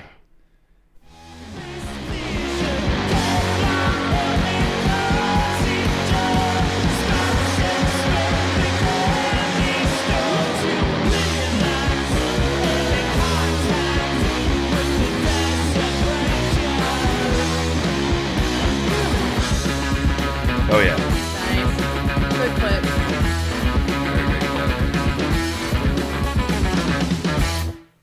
Oh yeah, that's The right. That's the end of the too. track. Yeah. So good. Yeah. Oh, That that was riff- fun. That was riff fun. hits so hard. Yeah. Can't get away from him, can you? I'm paying you back for the entire bag I bought that you Yeah, ate. he brought him. Yeah. He brought him just for you, I think. I did bring him for I think you. he felt bad for eating all of mine, but I didn't really care. It was yeah. either that or I eat them all, you know, like This is so true. less dangerous for me. Is that like your go-to on the road? The We've been getting back Sour into gummy gummy worms are worms. good. gummy worms? Yeah. His brother came down to come to a comedy show, and he's a big gummy worm guy. So I My was brother like, loves sour gummy worms. My I was- brother is a big sour gummy worm too. it's a brother guy. thing, Yeah. I think. But this one came out as a single for the record. Oh, this one did? Yeah, that's why it has Yeah. different artwork on there, which is pretty sick. Yeah. Okay. But anyway, so Yeah, this is some real like Black Sabbath-y. This reminds me of War Pigs, I guess is why I'm saying that. yeah, Just I could imagery. see some Motorhead influence. Motorhead, yeah, Motorhead. yeah. Honestly, like Megadeth kind of for me. Yeah. That's the first thing I thought of. Yeah, like the regular cover would look kind of like that if it wasn't like so colorful. You know what I mean? But because it's got the orange and stuff, it doesn't. Those all have like black backgrounds and shit back then. you Right. know? So yeah, very old school, cool cover for that. And then let's see. Wait. Sorry, we got back up. What's your go-to snack? Ooh, my go-to snack. Oh man, like when touring, I think it was probably those Ruffles. They don't have them anymore. It was like Ruffles, but it was like loaded baked potato flavor. Oh yeah. Nice. Those are good. Yeah, Solid. those aren't around anymore, right? Those are. No. I haven't seen them in a long time. I think there's a baked potato Pringle, but Yeah, not Ruffles anymore.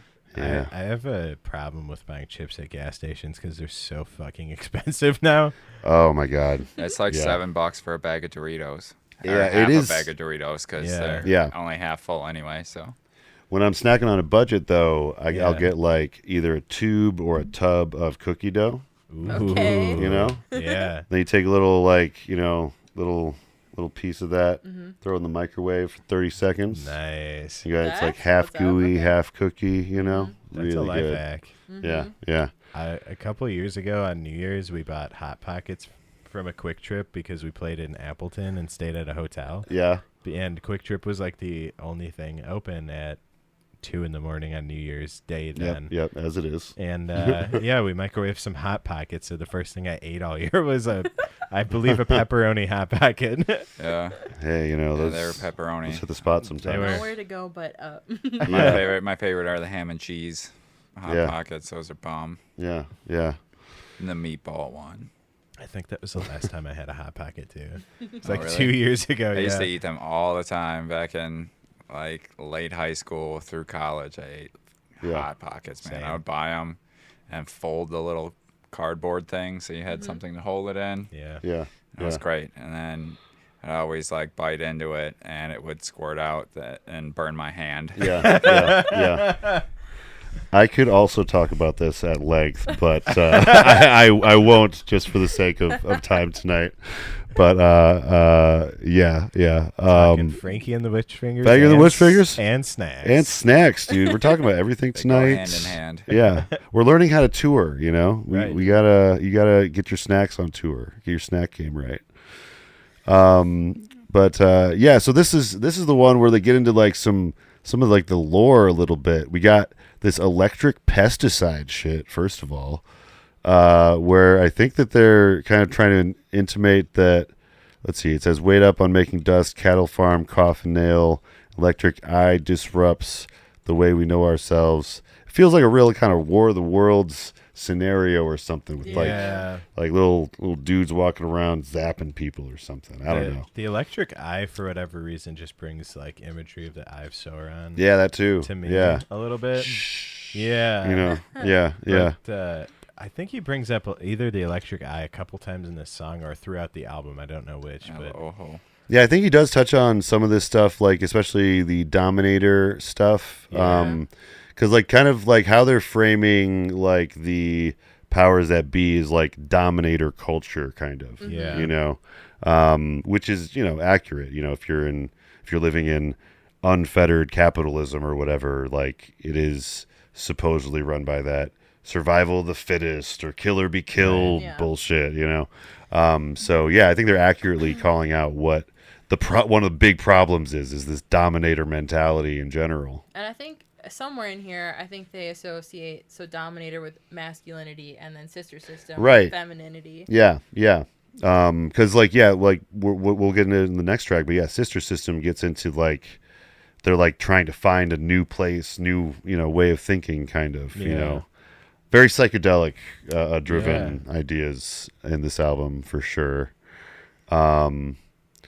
But yeah, and I like that there's like kind of hope in this album too. Like it is like kind of a dystopia, but it does also kind of continuously put forward like stuff like I don't believe it works out this way, referring to the Dominator culture and stuff. Yeah. Like Yeah. I choosing not to believe that it will turn out the worst. it's really cool because if I wrote this, it would be just death and despair. I'd be like, well, we're fucked, guys. I'm sorry. It doesn't get better from here. Which like that's the thing. Like there are plenty of albums that have that layout. Where it doesn't Yeah. go very well. In fact, I think that albums probably more than anything have the negative ending. Yeah. More so than positive. Totally. Yeah. I think Whereas like that- movies, you always want a happy ending or something. Yeah, I think Yeah. something similar. It's a little bit more loosey goosey than this, but that touches some of the same themes, but infests the rat's nest. It's less like Yeah. futuristic Yeah. machine computer taking over, and more like we need to save the planet because we can't do anything else. Yeah. You know what I mean? Yeah. And that one is very like alarmist, maybe, or like that. Like there isn't really a great upside. Oh yeah, no, there is no upside in Infest the Rat's Nest, man. Yeah, no, that's all downside. But yeah, no, I like there is I think there is kind of a thing where a lot of people are kind of recognizing that even within all the criticism we have and all of the horrible things that are happening, we do have to fight to remain positive about some things, and that is a radical thing to do sometimes. Absolutely. Yeah. So yeah, I like that we're in this we're fighting the Dominator culture, and they said they want to weaponize humanic power in the somewhere in the lyrics. I'm trying to find that. But cool. oh yeah, dissolve the boundaries too. That this line here, dissolve boundaries, I think refers to like talking about between like humans. I think I think there's a lot of like collectivist kind of themes that they're kind of. I don't know if it's just collectivist, actually like collectivist in like the Eastern sense, or if it's just collectivist in the I just took a bunch of psychedelic sense. I feel like it is a fine line between those two things. Yeah. They could definitely go And they either definitely way. inspired. The Eastern stuff definitely, inspired us quite a bit for a little while there in the 50s and 60s. I think there was a. I was really into this band for a good while, and I tried to pull out of that like anytime they would have like a collaboration with like, oh yeah, what's in my bag, Frankie and the Witchfinger style thing. Like, what are you guys listening to? Or I think they did a collaboration with Doc Martens once, and I would like watch everything that came out. And it's not that I don't want to do that. I just don't want to get burnt out on them, because if you're like that in the sauce with a group, you can really burn yourself out. And I think some of the albums that they were talking about in this video that I had some of that in Eastern, like, I don't want to say like Buddhism, but maybe something adjacent to that. The reference or the albums that they're talking about in it were like much different than what you'd think. I think we talked about Can a little bit before this. There's some Can influence in there, and there's another one. I forget the artist, but it's a really, really interesting jazz album. I'll try and remember it for you. I like that like psychedelic culture and thoughts have kind of come back in like a new way, where it's like a little more, maybe conscientious of like cultural appropriation and whatnot. You know what I mean? Whereas like in the 60s, it was just like, we're just going to take whatever culture and throw it in our music and our outfits and whatever. It's fine. Everyone's the same. There's definitely some criticism of that stuff that we, learned through, and we have a new group of hippies now. We have a new flock of hippies, I think. But yeah, this next track is really cool track and idea for the whole album and how it connects to things. This is Sister System.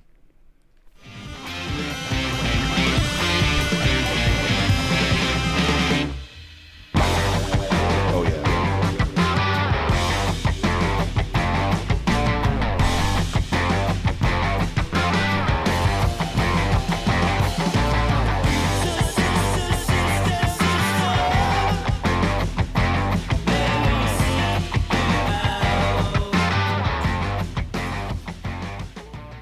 Oof, nice. That's fun. That is good. Was that a single? That feels like I feel like that should be a single too. I don't know. I'm not sure that it was. No, I think Because they're like system. like that's like something that can get stuck in your head. You know what I mean? I know. Yeah. Electricide. I want to say Empire and Futurephobic were too. Oh, Futurephobic was for sure. I don't know if Futurephobic's great. Sister System Futurephobic might have is been. great. I mean, Miles Davis was a single too. Miles Davis is cool. Yeah, no, I don't know. kinda there's a hard couple of them that could be singles for sure. Here's the thing. Yeah. I think they did like A/B singles. So Yeah. they might have had 4, maybe 5 singles for this album. Yeah, I think it's like I don't know what singles are for people that aren't on the radio. You know what I mean? Yeah. Like, Well, I think it was Like, kind of.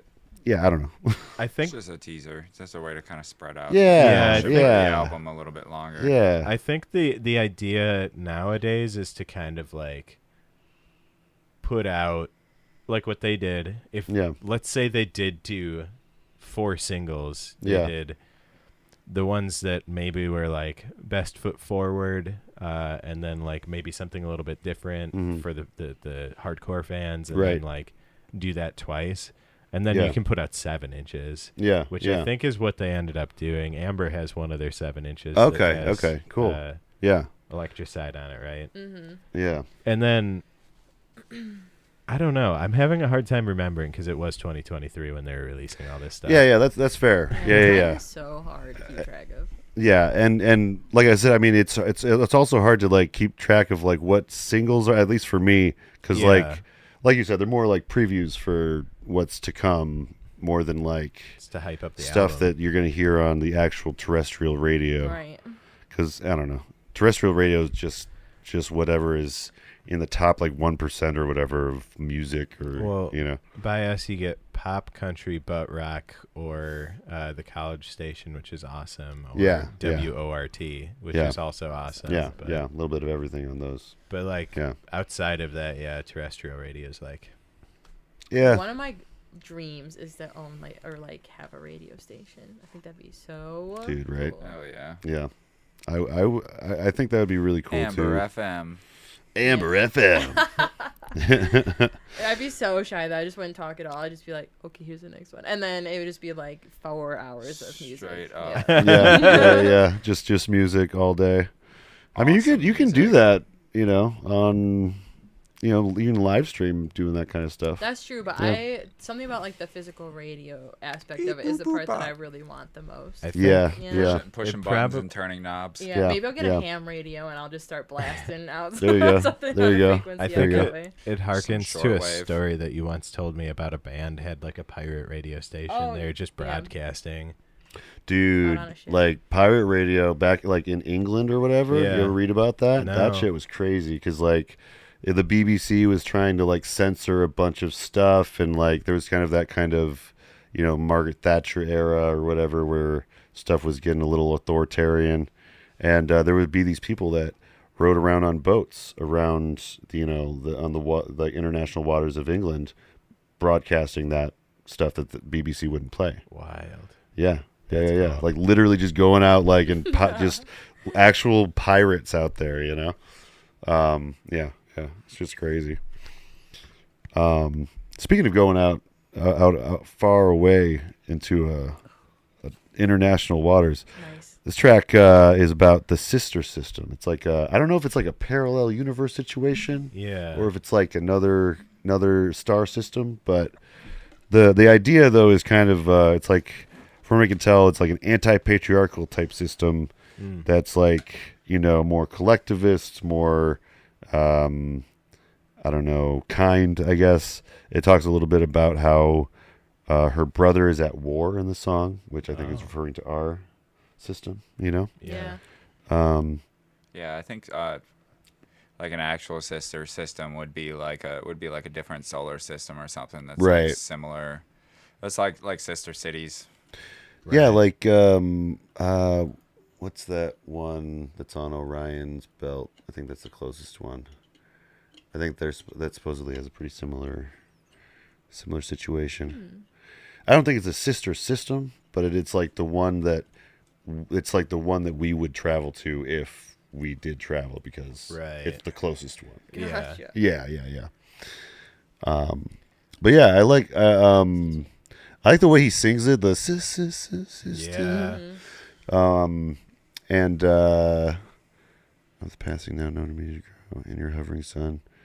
Your universe is the end, and we've just begun. Okay. Interesting, considering what they said about us living in the end of time. Yeah. And it's got kind of like two sides of the same coin, like as above, so below. Some yin yang energy. Yeah, individual vaporized. Like they're straight up like being like, no more individuals. We want us all to be together. And your brother's out here making war. It's pretty straightforward. Like the themes on this track in particular, you know what I mean? Like they're like really kind of just telling you about, dominators making war here in the third verse here, and we don't need them anymore. Is this where they say we have to feminize, or is that in a different track? I think it was. I think you passed it. Okay. I'm a pretty big fan of how different up to this point the instrumentation in this song is, because this one's like the first of many on the album it's like pretty funky. Yeah. And then Mac called it like a chromatic riff where they're like do do do do do do do do do do do do do do, and then like the entire song changes. Chromatic riff, I like that. Yeah. Is that an actual term? Yeah, chromatic is like half steps, so like A to A flat and then to B or whatever. Okay. Yeah, so they're like just... it's half steps. It's not whole steps, so it's not like A to B to C. It's like A to A flat. Yeah. Okay. B Chromatic. minus to C plus, whatever. Yeah. I don't know. Half steps. You know what I'm saying? all the half That's steps. chromatic. Yeah. So it's I don't know. It's a cool walk up that they do there, Yeah. and then Yeah, that bass player is walking all over the place, man. Oh, Nikki he got Pickle. Nikki great, is a great beast. bass player. She's fantastic. Yeah. But yeah, it's Is that the lady on the far right? Yep. Nikki Pickle. Yeah. Nikki Pickle. Oh, does she generally have green hair? Yeah. Is that her Also thing? green or like orange or something. Okay. Yeah, I think most of the pictures I've seen have had her. She's had green hair, so, and that's like that type of green that like washes out after a few, like showers, right? Like Right. Yeah, you have to keep up on that. Yeah, really keep up on That's a that. commitment. Yeah. Definitely. I don't have a transition to this next track. This next track we got for you is a track called Weird Dog.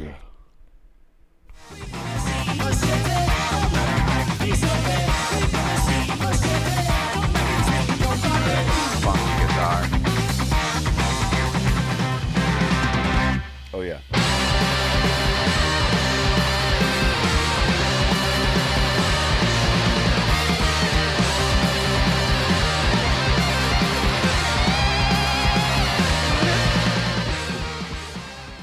Yeah. Oh yeah. That's probably my favorite like solo-y bit in the album, I think.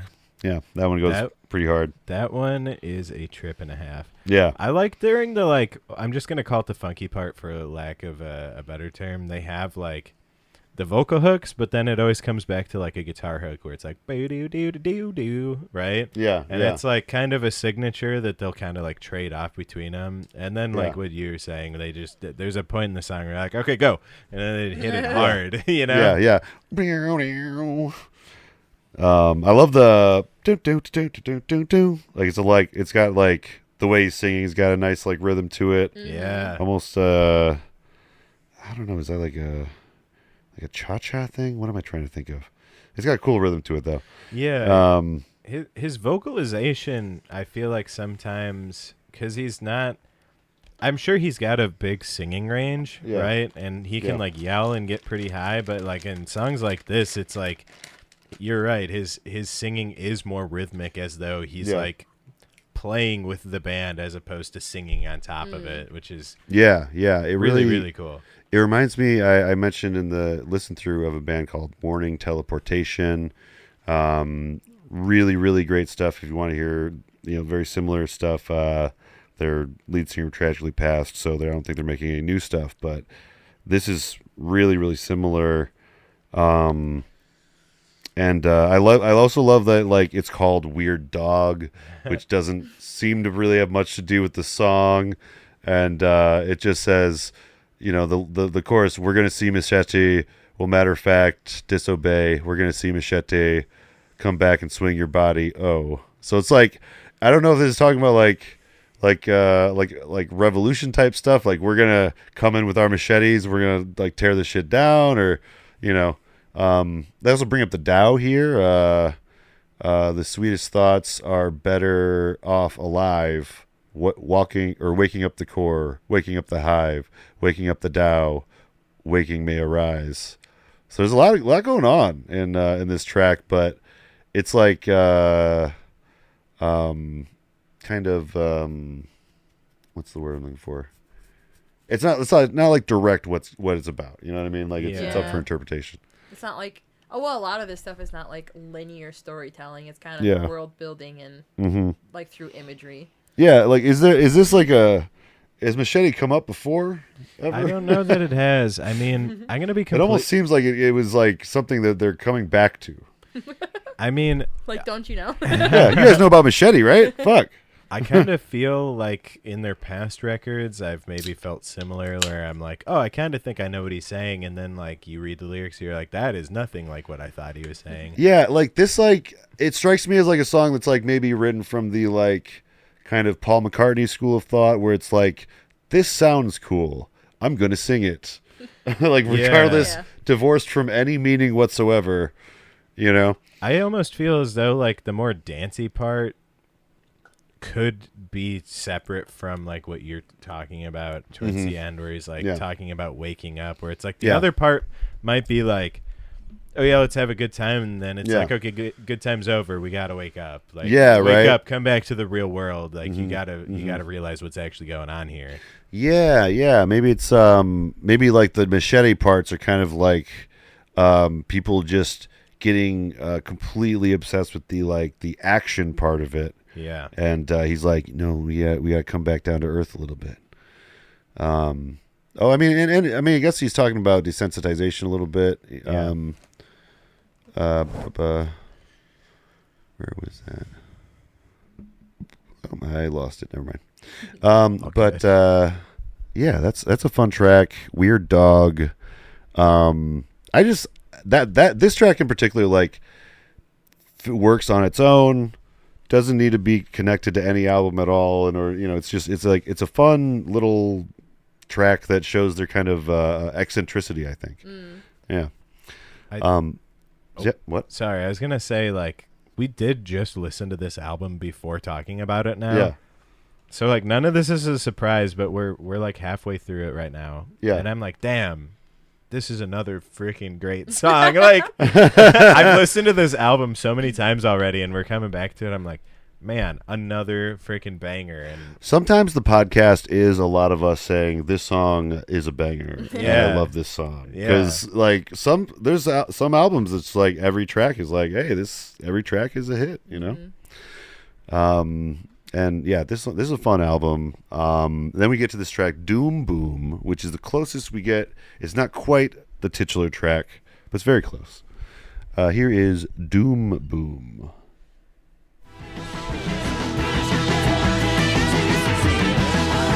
Oh yeah.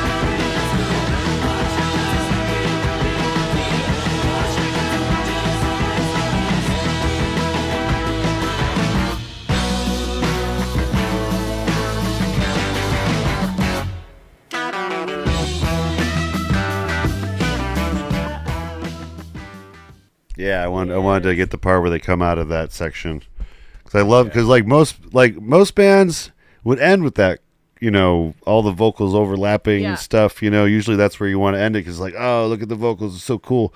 But they're like, no, we're gonna get back to the jam before we get out of the song. Yeah, this album, I think, kind of has a couple like musical scenes, I would say, and the two big ones, they've got this like underlying like funk thing going on, yeah, and then that like garage rock powerhouse thing, Yeah. and they mix it so well yeah. that's I don't think is like a lot of other bands are doing it like they do. Mm-hmm. Yeah, like it is like very clearly like garage rock or whatever, but like it is like so groovy and so like this one could be like an older like classic track almost, you know. Yeah. If it had like, you know, older production. I was saying while listening to a lot of this, I don't think I've messed around on the podcast yet. A lot of this stuff sometimes reminds me of like King Crimson. In the, you know, attention to detail, and as well as like having some horns sometimes that are like not in there in like a ska way, but like in a, you know, ensemble kind of way. Really enjoyed just the way they put together tracks. Talking about like the way that it sounds, it's Yeah. not like this. Not just this album, but a lot of their stuff isn't super duper hi-fi sounding. Yeah, Which I appreciate. And like I said, I dug like super deep into this band in the past, and like we've been following them on social media for yeah, a very long time now, probably close to 6 or 7 years now. yeah, And I'm fairly certain most all of their albums, Zam through Current at least, have been recorded directly to a Tascam 388, which is it's a 8-track console with a 1/4-inch tape machine built in. So they're recording okay. all of this analog to tape. I don't know how it's mixed or anything, yeah, but like there are small details with like there's not a ton of high end on the drums and cymbals, and like some Yeah. of it's kind of crunchy, and yeah, I would have to think a lot of that does come from the console that they're using. yeah, It was I would call it like a prosumer grade, Yeah. all-in-one solution that you could get back in like the 80s. yeah, and that's, I mean, you know, that's one of the key things I think for a lot of those Australian bands, at least, is like they're recording on like a lot of original equipment and not, relying on, the wizardry of Pro Tools to find all the effects and things, Right. Mm-hmm. Absolutely. Yeah. Because it's just different when you're like inputting stuff into like a Pro Tools type thing than when you're actually like moving around dials and, fucking with a device, Not to Absolutely. mention you have to actually you have to play your parts. Yeah. You have to know how to actually use it. Yeah. Yeah. This track has a lot of, I think, stuff that kind of goes towards enlightenment in as far as the lyrics go. There's a part where he says, "No more shackled to idealism," and then there's a dissipating discord and harmonizing age, or some of the things that he says. I'm trying to find the. No more shackles in the bridge here is no more shackled to lies, no more shackled to hate, no more shackled to war, no more shackled to politicians, no more shackled to die, no more shackled to work, no more shackled to wait. A future will boom, no more shackled to hate, and then this is the part where there's a lot of like lyrics singing and meshing with each other. Yeah, like overlapping. But yeah, I like it's kind of like a statement, like of intent, kind of, like we're not going to be shackled to all these things anymore, and the future will bloom and boom because of that. Again, I'm not sure like where like the data stuff comes in necessarily. I mean, maybe that's more in the other tracks, but Yeah. let's see. I think like when they're talking about like the electric eye and stuff, sometimes I think like that's like maybe a metaphor for technology. Yeah, right. Yeah, yeah. The all-seeing algorithm or whatever. Right. Yeah, I mean, I guess I don't know. For some reason, maybe I'm just like, I like it when there's a title track that's the same. Mm-hmm. I feel like this could have been called Data Doom, the track. Yeah. I don't know. I would have given it to him. Yeah. Data boom. Data Boom. I mean, Data Boom. Yeah. I understand why they didn't. Yeah. Some people are like, you know what? No, this is a different track. This is its own thing, Or no, sorry, it's Doom Boom. I keep on saying Data Boom. It's Doom Boom. Doom boom. Boom Boom. Okay, I retract my previous statement. Doom Boom's great. Doom Boom is great. Doom Boom's fun. And then Future Phobic is also fun. That's a nice title. Here's a little bit of Future Phobic.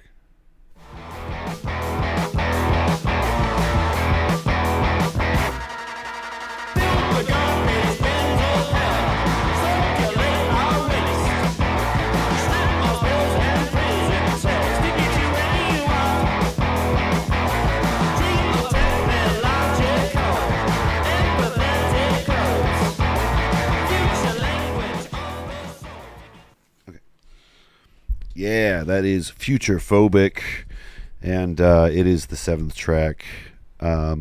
It's this is the one where it gets very Devo for a second. It Yes. gets really, really like what's the genre called? New wavy a little bit. Yeah. For a second. I think I'm tied between this one and Empire for my favorite song on this album. Ooh, yeah. This one's got a lot of character, I think. This one's like, it really stands out, partially because of the Devo-y kind of thing. It also, some of the vocals sound a little bit like Pipe Eye, which is a King Gizzard offshoot band. Yeah. It's I can't remember his name, but the guitarist and keyboardist in King Gizzard. His name is escaping me currently, too. Yeah, but Pipe Eye, really... Yeah. Really dig Pipe Eye, and some of the vocals kind of remind me of that.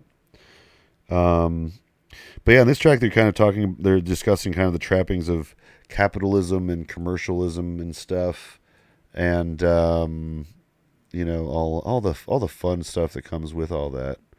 Let me pull up some lyrics here. I So a lot of the times I feel like bands will kind of get into like a thing and they've got like I don't know, a template or a way that they like to do and start songs. And this one, like, for me, starts so much differently because I don't know if they got the synth on this album, the last album, but this one, like, this song starts off with the synth just doing like that pulsating. Yeah. And it's kind of a newer sound on this album where you're like, oh, yeah, what's that? And then because they don't usually use that kind of stuff. Excuse me. I think they might have introduced it on the previous album. Okay. People Eating Monsters Eating People. I feel like synth is like always one of those things that like if you don't have synth, it's like kind of a matter of time before it's incorporated. Totally. Yeah, because it's used so much in the studio, you know. Fun fact. Yeah. We have a synth now. Yeah, it's a natural progression of a lot of rock bands. Yeah, you know? it's just it is the key, you know. Yeah. But they use it really well in this song, and I think it going along with like the theme of the album. I definitely think that the synth is a nice addition because it's like it is that thing, even though like synthesis has been around for ever now. Yeah. It's like. It adds to that kind of futuristic technological overtone. Oh yeah. Definitely. With the subject matter, it's always a good element to play with when you're talking about artificial things. Yeah. I think that I might be starting to think figure out what this Data Doom thing might be about, because like I was reading this part here: dream of technological empathetic code. Future language of the soul to get to where you are.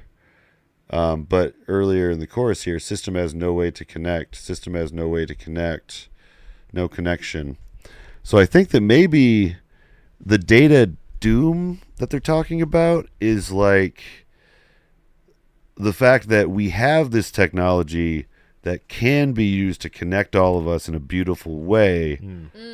But it's not being used for that. No. It's no connection, rather than what it should be is what it's actually connecting us. You know what I mean? That actually brings me to a fairly interesting topic. Yeah. We've got the record. Yeah. There is right here. Hidden information on that record. There are symbols in there that represent letters, and there's actually a secret code. They made an alphabet? They did. Oh shit, dude.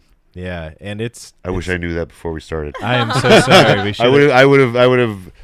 This notebook would have been full of. I would have been like pointing at. I would have been the meme. Yeah. She had. It was like 2 or 3 pages worth of stuff, and it's essentially what you're saying. Yeah. I don't want to give it away too much, and it's so much fun to decode. Yeah. So I love that. But I don't think they're upfront with what the decoding is, right? Like you had to dig for it. I had no idea. I had literally just sitting down listening to that album, looking at everything. I'm like, this is too much. Like there's gotta be. This is a thing. So This has got to mean something. Exactly. Yeah. And I think it goes as far as like the words on that the phone thing. The glyph, if you will. Oh, and it's got the album in the phone thing. Too. Yeah.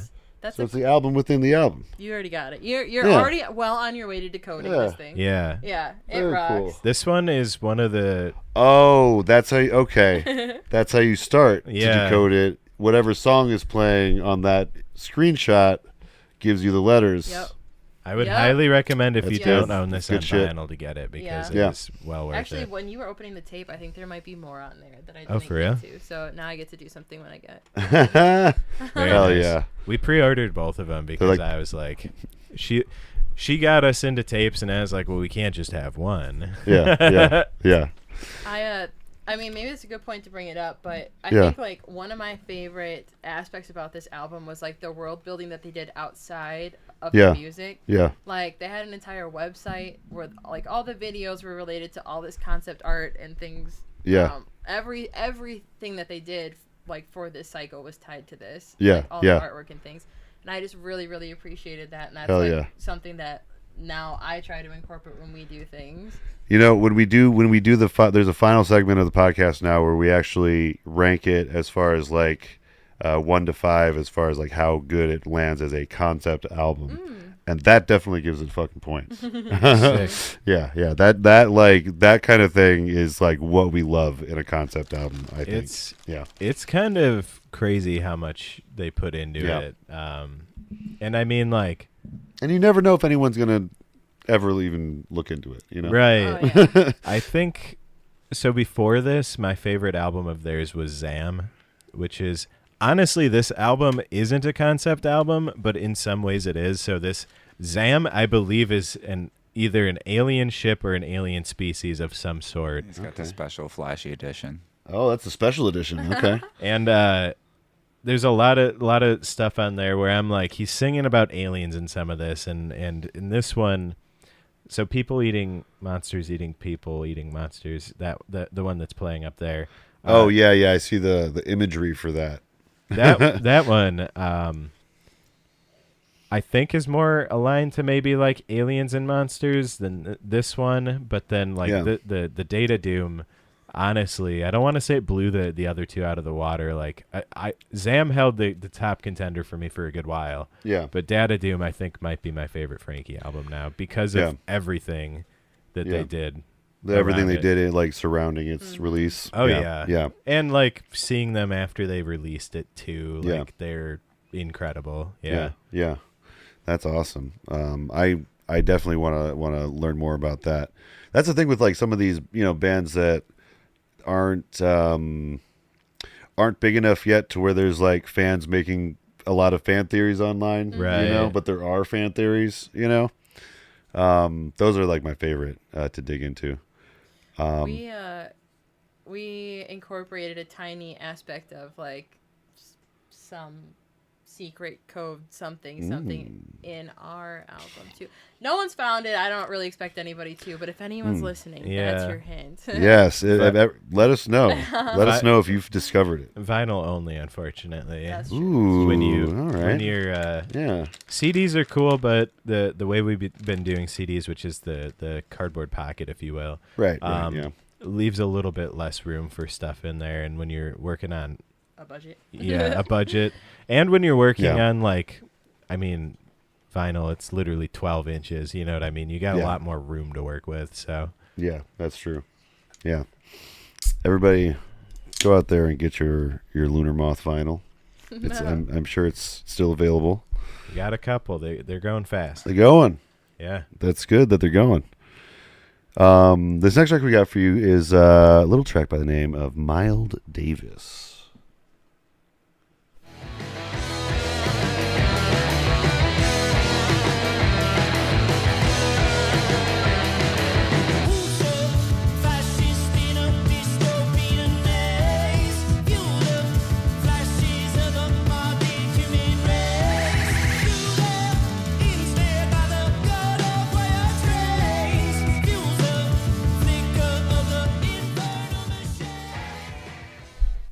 Man, this definitely is one of those albums where like the more you listen to it, the better it gets, even though it starts off good. Yeah. absolutely. Yeah, I mean, this is going to be going on pretty regular the rotation, I think. Even listening to it in headphones is so much different. Like there was a couple parts where I was like, I have not heard that before. That was fun. Dude, right? That's like I only listen to it on speakers because I'm trying to save what I have left in my ears. But then I do the listen through and I'm like, what the heck? Yeah. There's some albums that are just made for that, Yeah. But I feel like there's like only so much accumulative time you have to like listen to music on headphones and on earphones and stuff. You know what I mean? Yeah. Because like it just eventually it hurts. Yes. Yeah. Yeah. I'm intrigued by the title Mild Davis, a play on Miles Davis. Yeah. I know that the album I was trying to think of before was by Alice Coltrane, which is it Louis Coltrane? I believe so. The jazz musician's wife. John Coltrane. Sorry, John Coltrane. Yeah. Lewis is the cop-out name I use for everyone I don't know. But Alice has this, it's an incredible, and it's like a very experimental album called Journey into, Sacha Denada. Oh, I think I've seen that cover before. Yeah, I think it was fairly popular, but this was Nikki Pickles' pick for like what is one of your favorite albums of all time. Okay. And it's really cool. It's like I said, it's a bit experimental and a lot of different like I guess themes on it. Every song kind of has like a different feel to it, which is super cool. But I would imagine, with that being said, Miles Davis, like someone in the band has to be really into jazz. Yeah, there was it reminds me of Mild High Club. That band. Yeah. It's kind of hard to hear that like Miles Davis and not think it's about weed in some way, shape, or form. Well, yeah, because on the Mild High Club record with King Gizzard, they had a song called "Rolling Stoned." Yep. So yeah, it all we got both the doggos. It all comes together. They're like, "You guys are still in here?" He's like, "You guys usually take a break in the middle. What's up?" Was this the one we said was in 7? This is this is definitely the 7/8 one. Yeah. Because it's got that thing where you're bobbing your head with it, but then like every like couple measures you kind of have to like adjust. Recalibrate. Yeah. It's fun. But I found that 7, because it's become a lot more of a popular time signature. It's just easier to do the very slow back and forth. Mm-hmm. Yeah.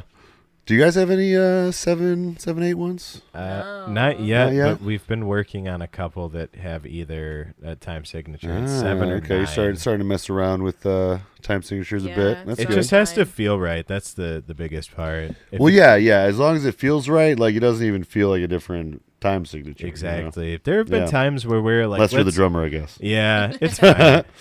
We've had times where it's like, oh, we should write something in this time signature, and we're like actively trying to seek it out, and then it just feels forced and like not the same. But there have definitely been a couple riffs that are like, oh yeah, that hits. Yeah, definitely. Yeah. I just wanted to read a little bit of this, some of the lyrics here in the bridge, because it connects to the whole theme of things. Depletion complete. Hold on. Depletion complete. I just have a note down that says read the bridge. Depletion complete. Fixation of the material shed into a non-dominator society. Our cybernetic potential. Depletion complete. Fixation on the material shed into a non-dominator society.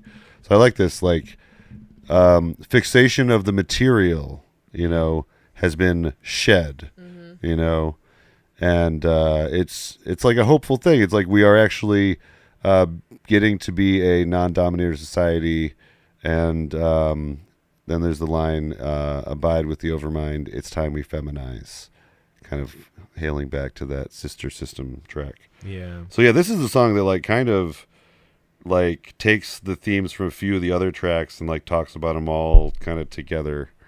Kind of brings the whole thing full circle. You know? Yeah. And the bass playing is nuts on this Play, song. yeah. Crazy. That's right, because you play the bass, right? I don't, Mac. Oh, you okay? Sorry, that's you. Okay. But yeah, the bass is really, really, really solid. Yeah. And then we just got one more track, which is the political cannibalism track, and maybe one of the most relevant ones. It feels very on the nose as opposed to the rest of the album. This one hits harder now than maybe when it came out. Yeah, it feels to me like Miles Davis, with the way it was incorporating those other elements, definitely it's tying all of the different things that they've mentioned earlier together. And it's really fun to try and hypothesize what they're talking about. I'm sure some of it has relevance to whoever wrote it, and they have the grand meaning. But it's really cool to be okay, nice. So you're connecting the dots. You're doing the Charlie Day thing where you're yeah. Now that we actually judge them, actually put them on a scale of 1 to 5 at the end of the podcast, I find myself being all right, so how much does this song actually connect to each other? Yeah. Blah, blah, blah. But this next track, though, Political Cannibalism, great way to end off the album. Here it is.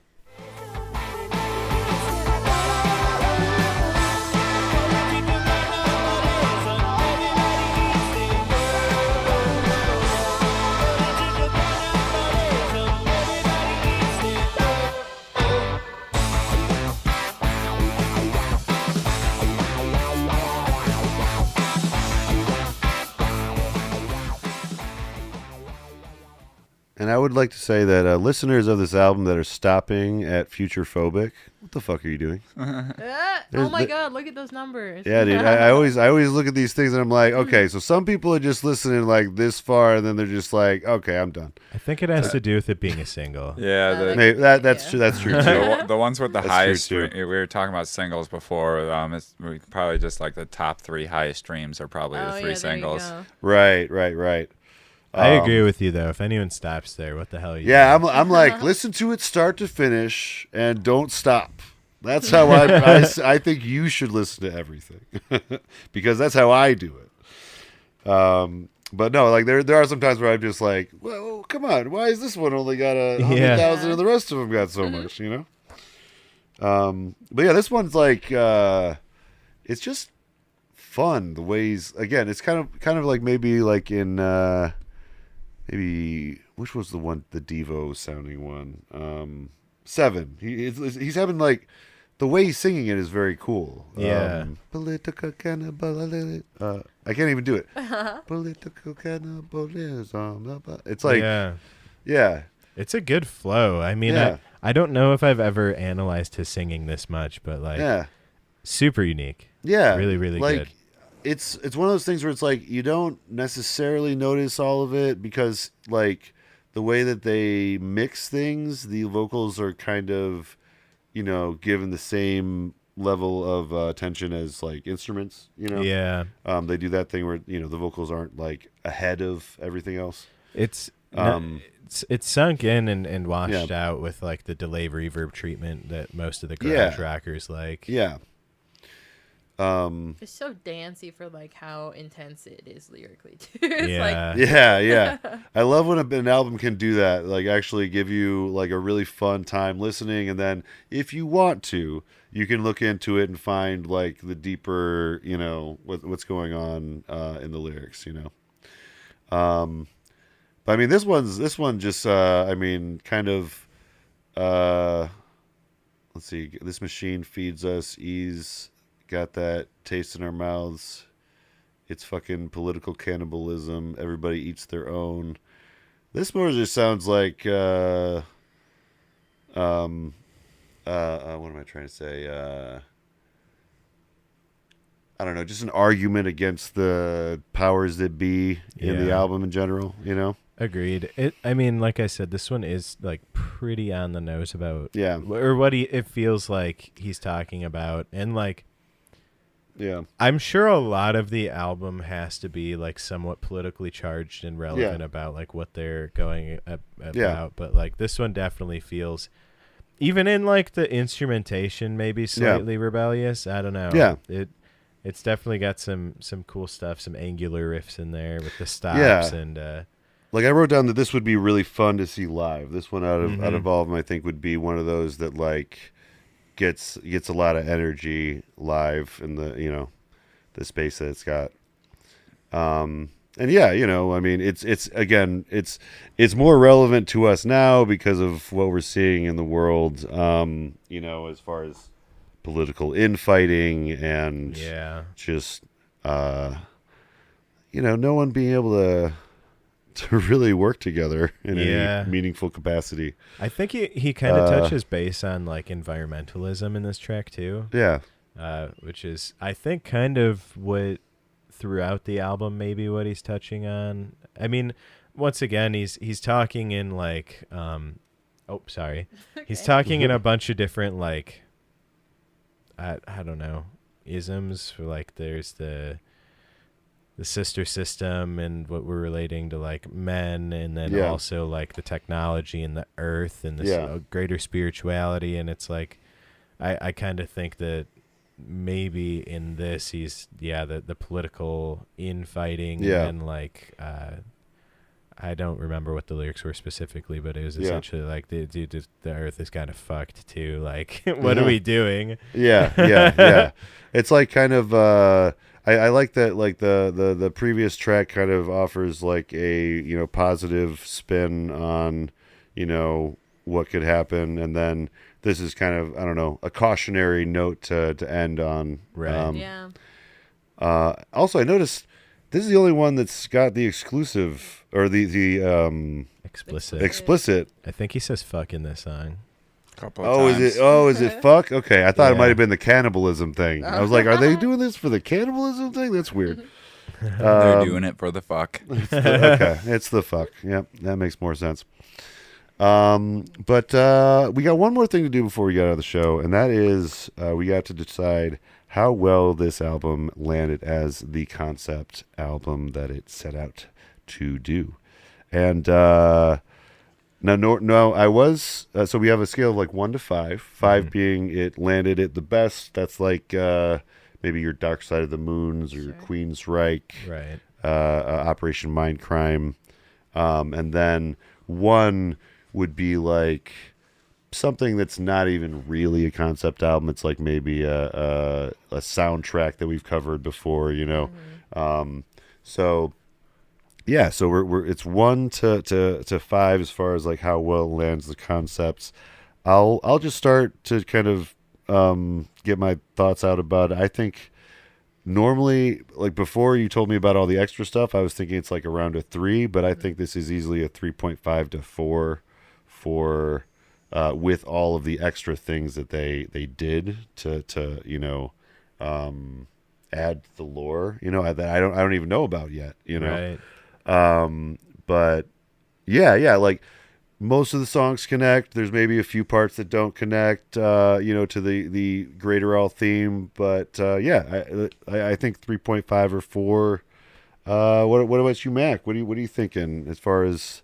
We can pull up a list of our previous votes if you guys want to see a visual of what we voted before. I'd be very Yeah. curious. Yeah. We do have the actual tier maker list. Cool. We can show you. I will say on the way here, or maybe not on the way here, but when we were talking about coming on again, I was like, "Oh fuck, did we lead him astray? Is it not that much of a concept album?" Oh, But I think it's definitely enough of a like this. This is like.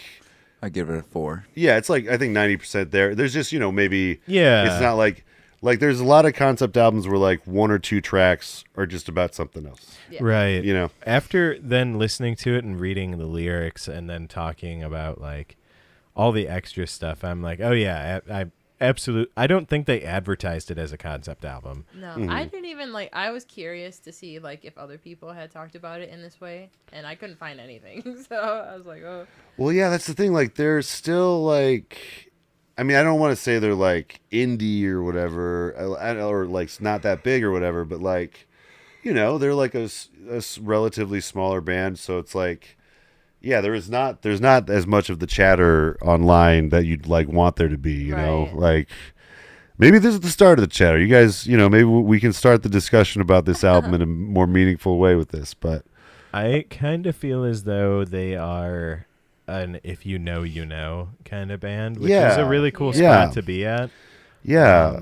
Like I think I've seen their T-shirts around town, you know, like Yeah. I feel like there's some fans around, you know, but not to the level of even King Gizzard or something where it's like Right. people have meme-ified the King Gizzard experience at this point. But yeah, so these are some of the like the 4s we got. We got like Demon Days, Fantastic. Mastodon, the Mollusk, which is, oh man, I don't know why this isn't Daft a Punk. 5, but it's a 4. So yeah, Scott Pilgrim vs. the World, nice. yeah, that one we ranked pretty high for some Yeah, reason. that's up there. Yeah. Sometimes like honestly, like it's not like there's not like a science to this either, you know. Like you can give it like someone gave their album a 6.9, you know. So I had to just kind of average it out. I'm gonna say that I think, in my eyes, the music on this record is a 5. I will say Right. conceptually, Yeah. I'll probably land somewhere around where you and Mac are, 3.5 to 4. I might just give it a 4 because Yeah. like all the extra shit and like all the visuals and music videos and shit that they had for this too were all in line with it. Yeah. All yeah. in the same vibe. And like I know how hard it is to do all of that. Like their guitarist usually does most of their like artwork and all that stuff, and they actually like worked with someone to design Yeah. that the way it pulls apart, all the like the decoder stuff in it. Like they spent a lot of that's time like on it. that's like some old school, record stuff. Like Yeah. they used to have a lot of fun It's- with them. It's pretty sick. So Yeah. I think I might have to go 4. Yeah, But the music is a 5. yeah, absolutely. Now, Amber, how are you feeling? I'm feeling a pretty strong 4. I want to give it a 5. It's my favorite album. I want to just give it a 5. You're allowed to give it you're allowed to be completely biased to give it a 5. We have very little rules. Yeah, I think I'll give it a 5 because Okay, it's like you can go pretty deep with it, I think. Yeah. And like I said earlier, like it's not like Yeah. linear in its storytelling, but I think like it does build out a world through like just like imagery and like repeating concepts. I'm gonna just stick with a 5. Yeah. I like think, it. I think if you wanted to try and draw parallels between the songs that we don't think fit the story, Yeah. and you dig hard enough, you could probably find a way to make it relate if you really wanted. Right. Oh yeah, definitely. Yeah, and like another thing, like without knowing like the past discography, like this strikes me as a band where like there's probably some connective tissue with some of the lyrics, I would imagine. but I wouldn't know yet just because I've only heard the one. Yeah. so, I mean, the feel of it yeah, is fantastic. Yeah. Honestly, if you just wanted to start working your way backwards in your discography, like you're just going to Yeah. keep hitting gold. right. Well, I think with the average of ours, that's like a 4.5. I think with our Yeah, I think with so. what we've decided. So yeah, this is gonna land as a 4.5, guys. I think that's a good solid number for this one, especially given what you told me about the decoder stuff. I'd love to do that for a night, just decode all that stuff. It's Yeah. pretty cool. Yeah, They yeah. went the Yeah, extra you'll have mile. fun. Yeah. So that's that. But that's the last thing on the podcast. Thank you guys so much for being on again. I really appreciate you guys coming in the studio and everything. Absolutely. Yeah, Thanks for having us. And we'll definitely be having you back either for the Clown Core or something else. But we'll definitely be having you guys back again. Thank you all for tuning in to the live stream. We appreciate you guys. And we'll see y'all next time. Oh, wait, hold on. Do you guys have anything to plug? I forgot. We don't usually have anything to plug anymore. Honestly, Well, we're just wait. playing a lot of shows. Yeah. Playing a lot of shows? Where You know at? the Where's the next website? show coming? Oh, Plug our website. Yeah, our next- LunarMothBand.com. Fuck yeah. LunarMothBand.com. We have all of our shows on there. We're That's mostly awesome. playing out of state, so it's Okay. like if you're listening because you're in the Madison area, Yeah. You have to wait till the end of the yeah, month. you'll have to wait till Oh, the I end know, of the We month. we one- do we have got some one New this York weekend. and LA listeners though. Oh, Okay, sick. great. Yeah, We're so- gonna come out there in September, hopefully. Yeah, we're Okay. hoping to come to New York Yeah. in September. We're hoping to come to LA in the future, but Nice. I have limited vacation time, so Tight. Yeah. maybe next year. Yeah, LA's a little further away A little bit. than New York. Yeah. There's all that desert. Yeah, you know? exactly. Yeah. Got to go over those mountains. Okay. Well, East Coast, they're coming to you soon. Check it out on the website, lunarmothband.com. Yeah, LunarMothBand.com. Nice. LunarMouthBand.com. Hell yeah. You can get merch. Our- Sign up for our newsletter. email list. Yeah. Yeah. Damn, you guys got a newsletter? We have a Yeah. newsletter, and they get preferential treatment. Damn. You guys are doing all the band Just in things. case Meta gets taken down and there's no more Facebook and Instagram, you got LunarMothBand.com. That's actually very smart. We're Like making that's our own social network. that's the only reason I think I update the Patreon with my episodes, That's because what's up. Spotify is just taking down the episodes as they go up. It seems at this point. Oh no, But they get to YouTube though, where they stay. So like that's nice. whether or not they're on Spotify anymore, I don't care because Spotify is an evil corporation. But I don't know if YouTube's any better. But they're there, and Patreon there will always be there. And Sick. reminder: Patreon.com/Flower State Park. It exists, and there's a free tier now. You don't have to even pay Ooh. money. You Oh, can cool. just That's join sick. the Patreon and.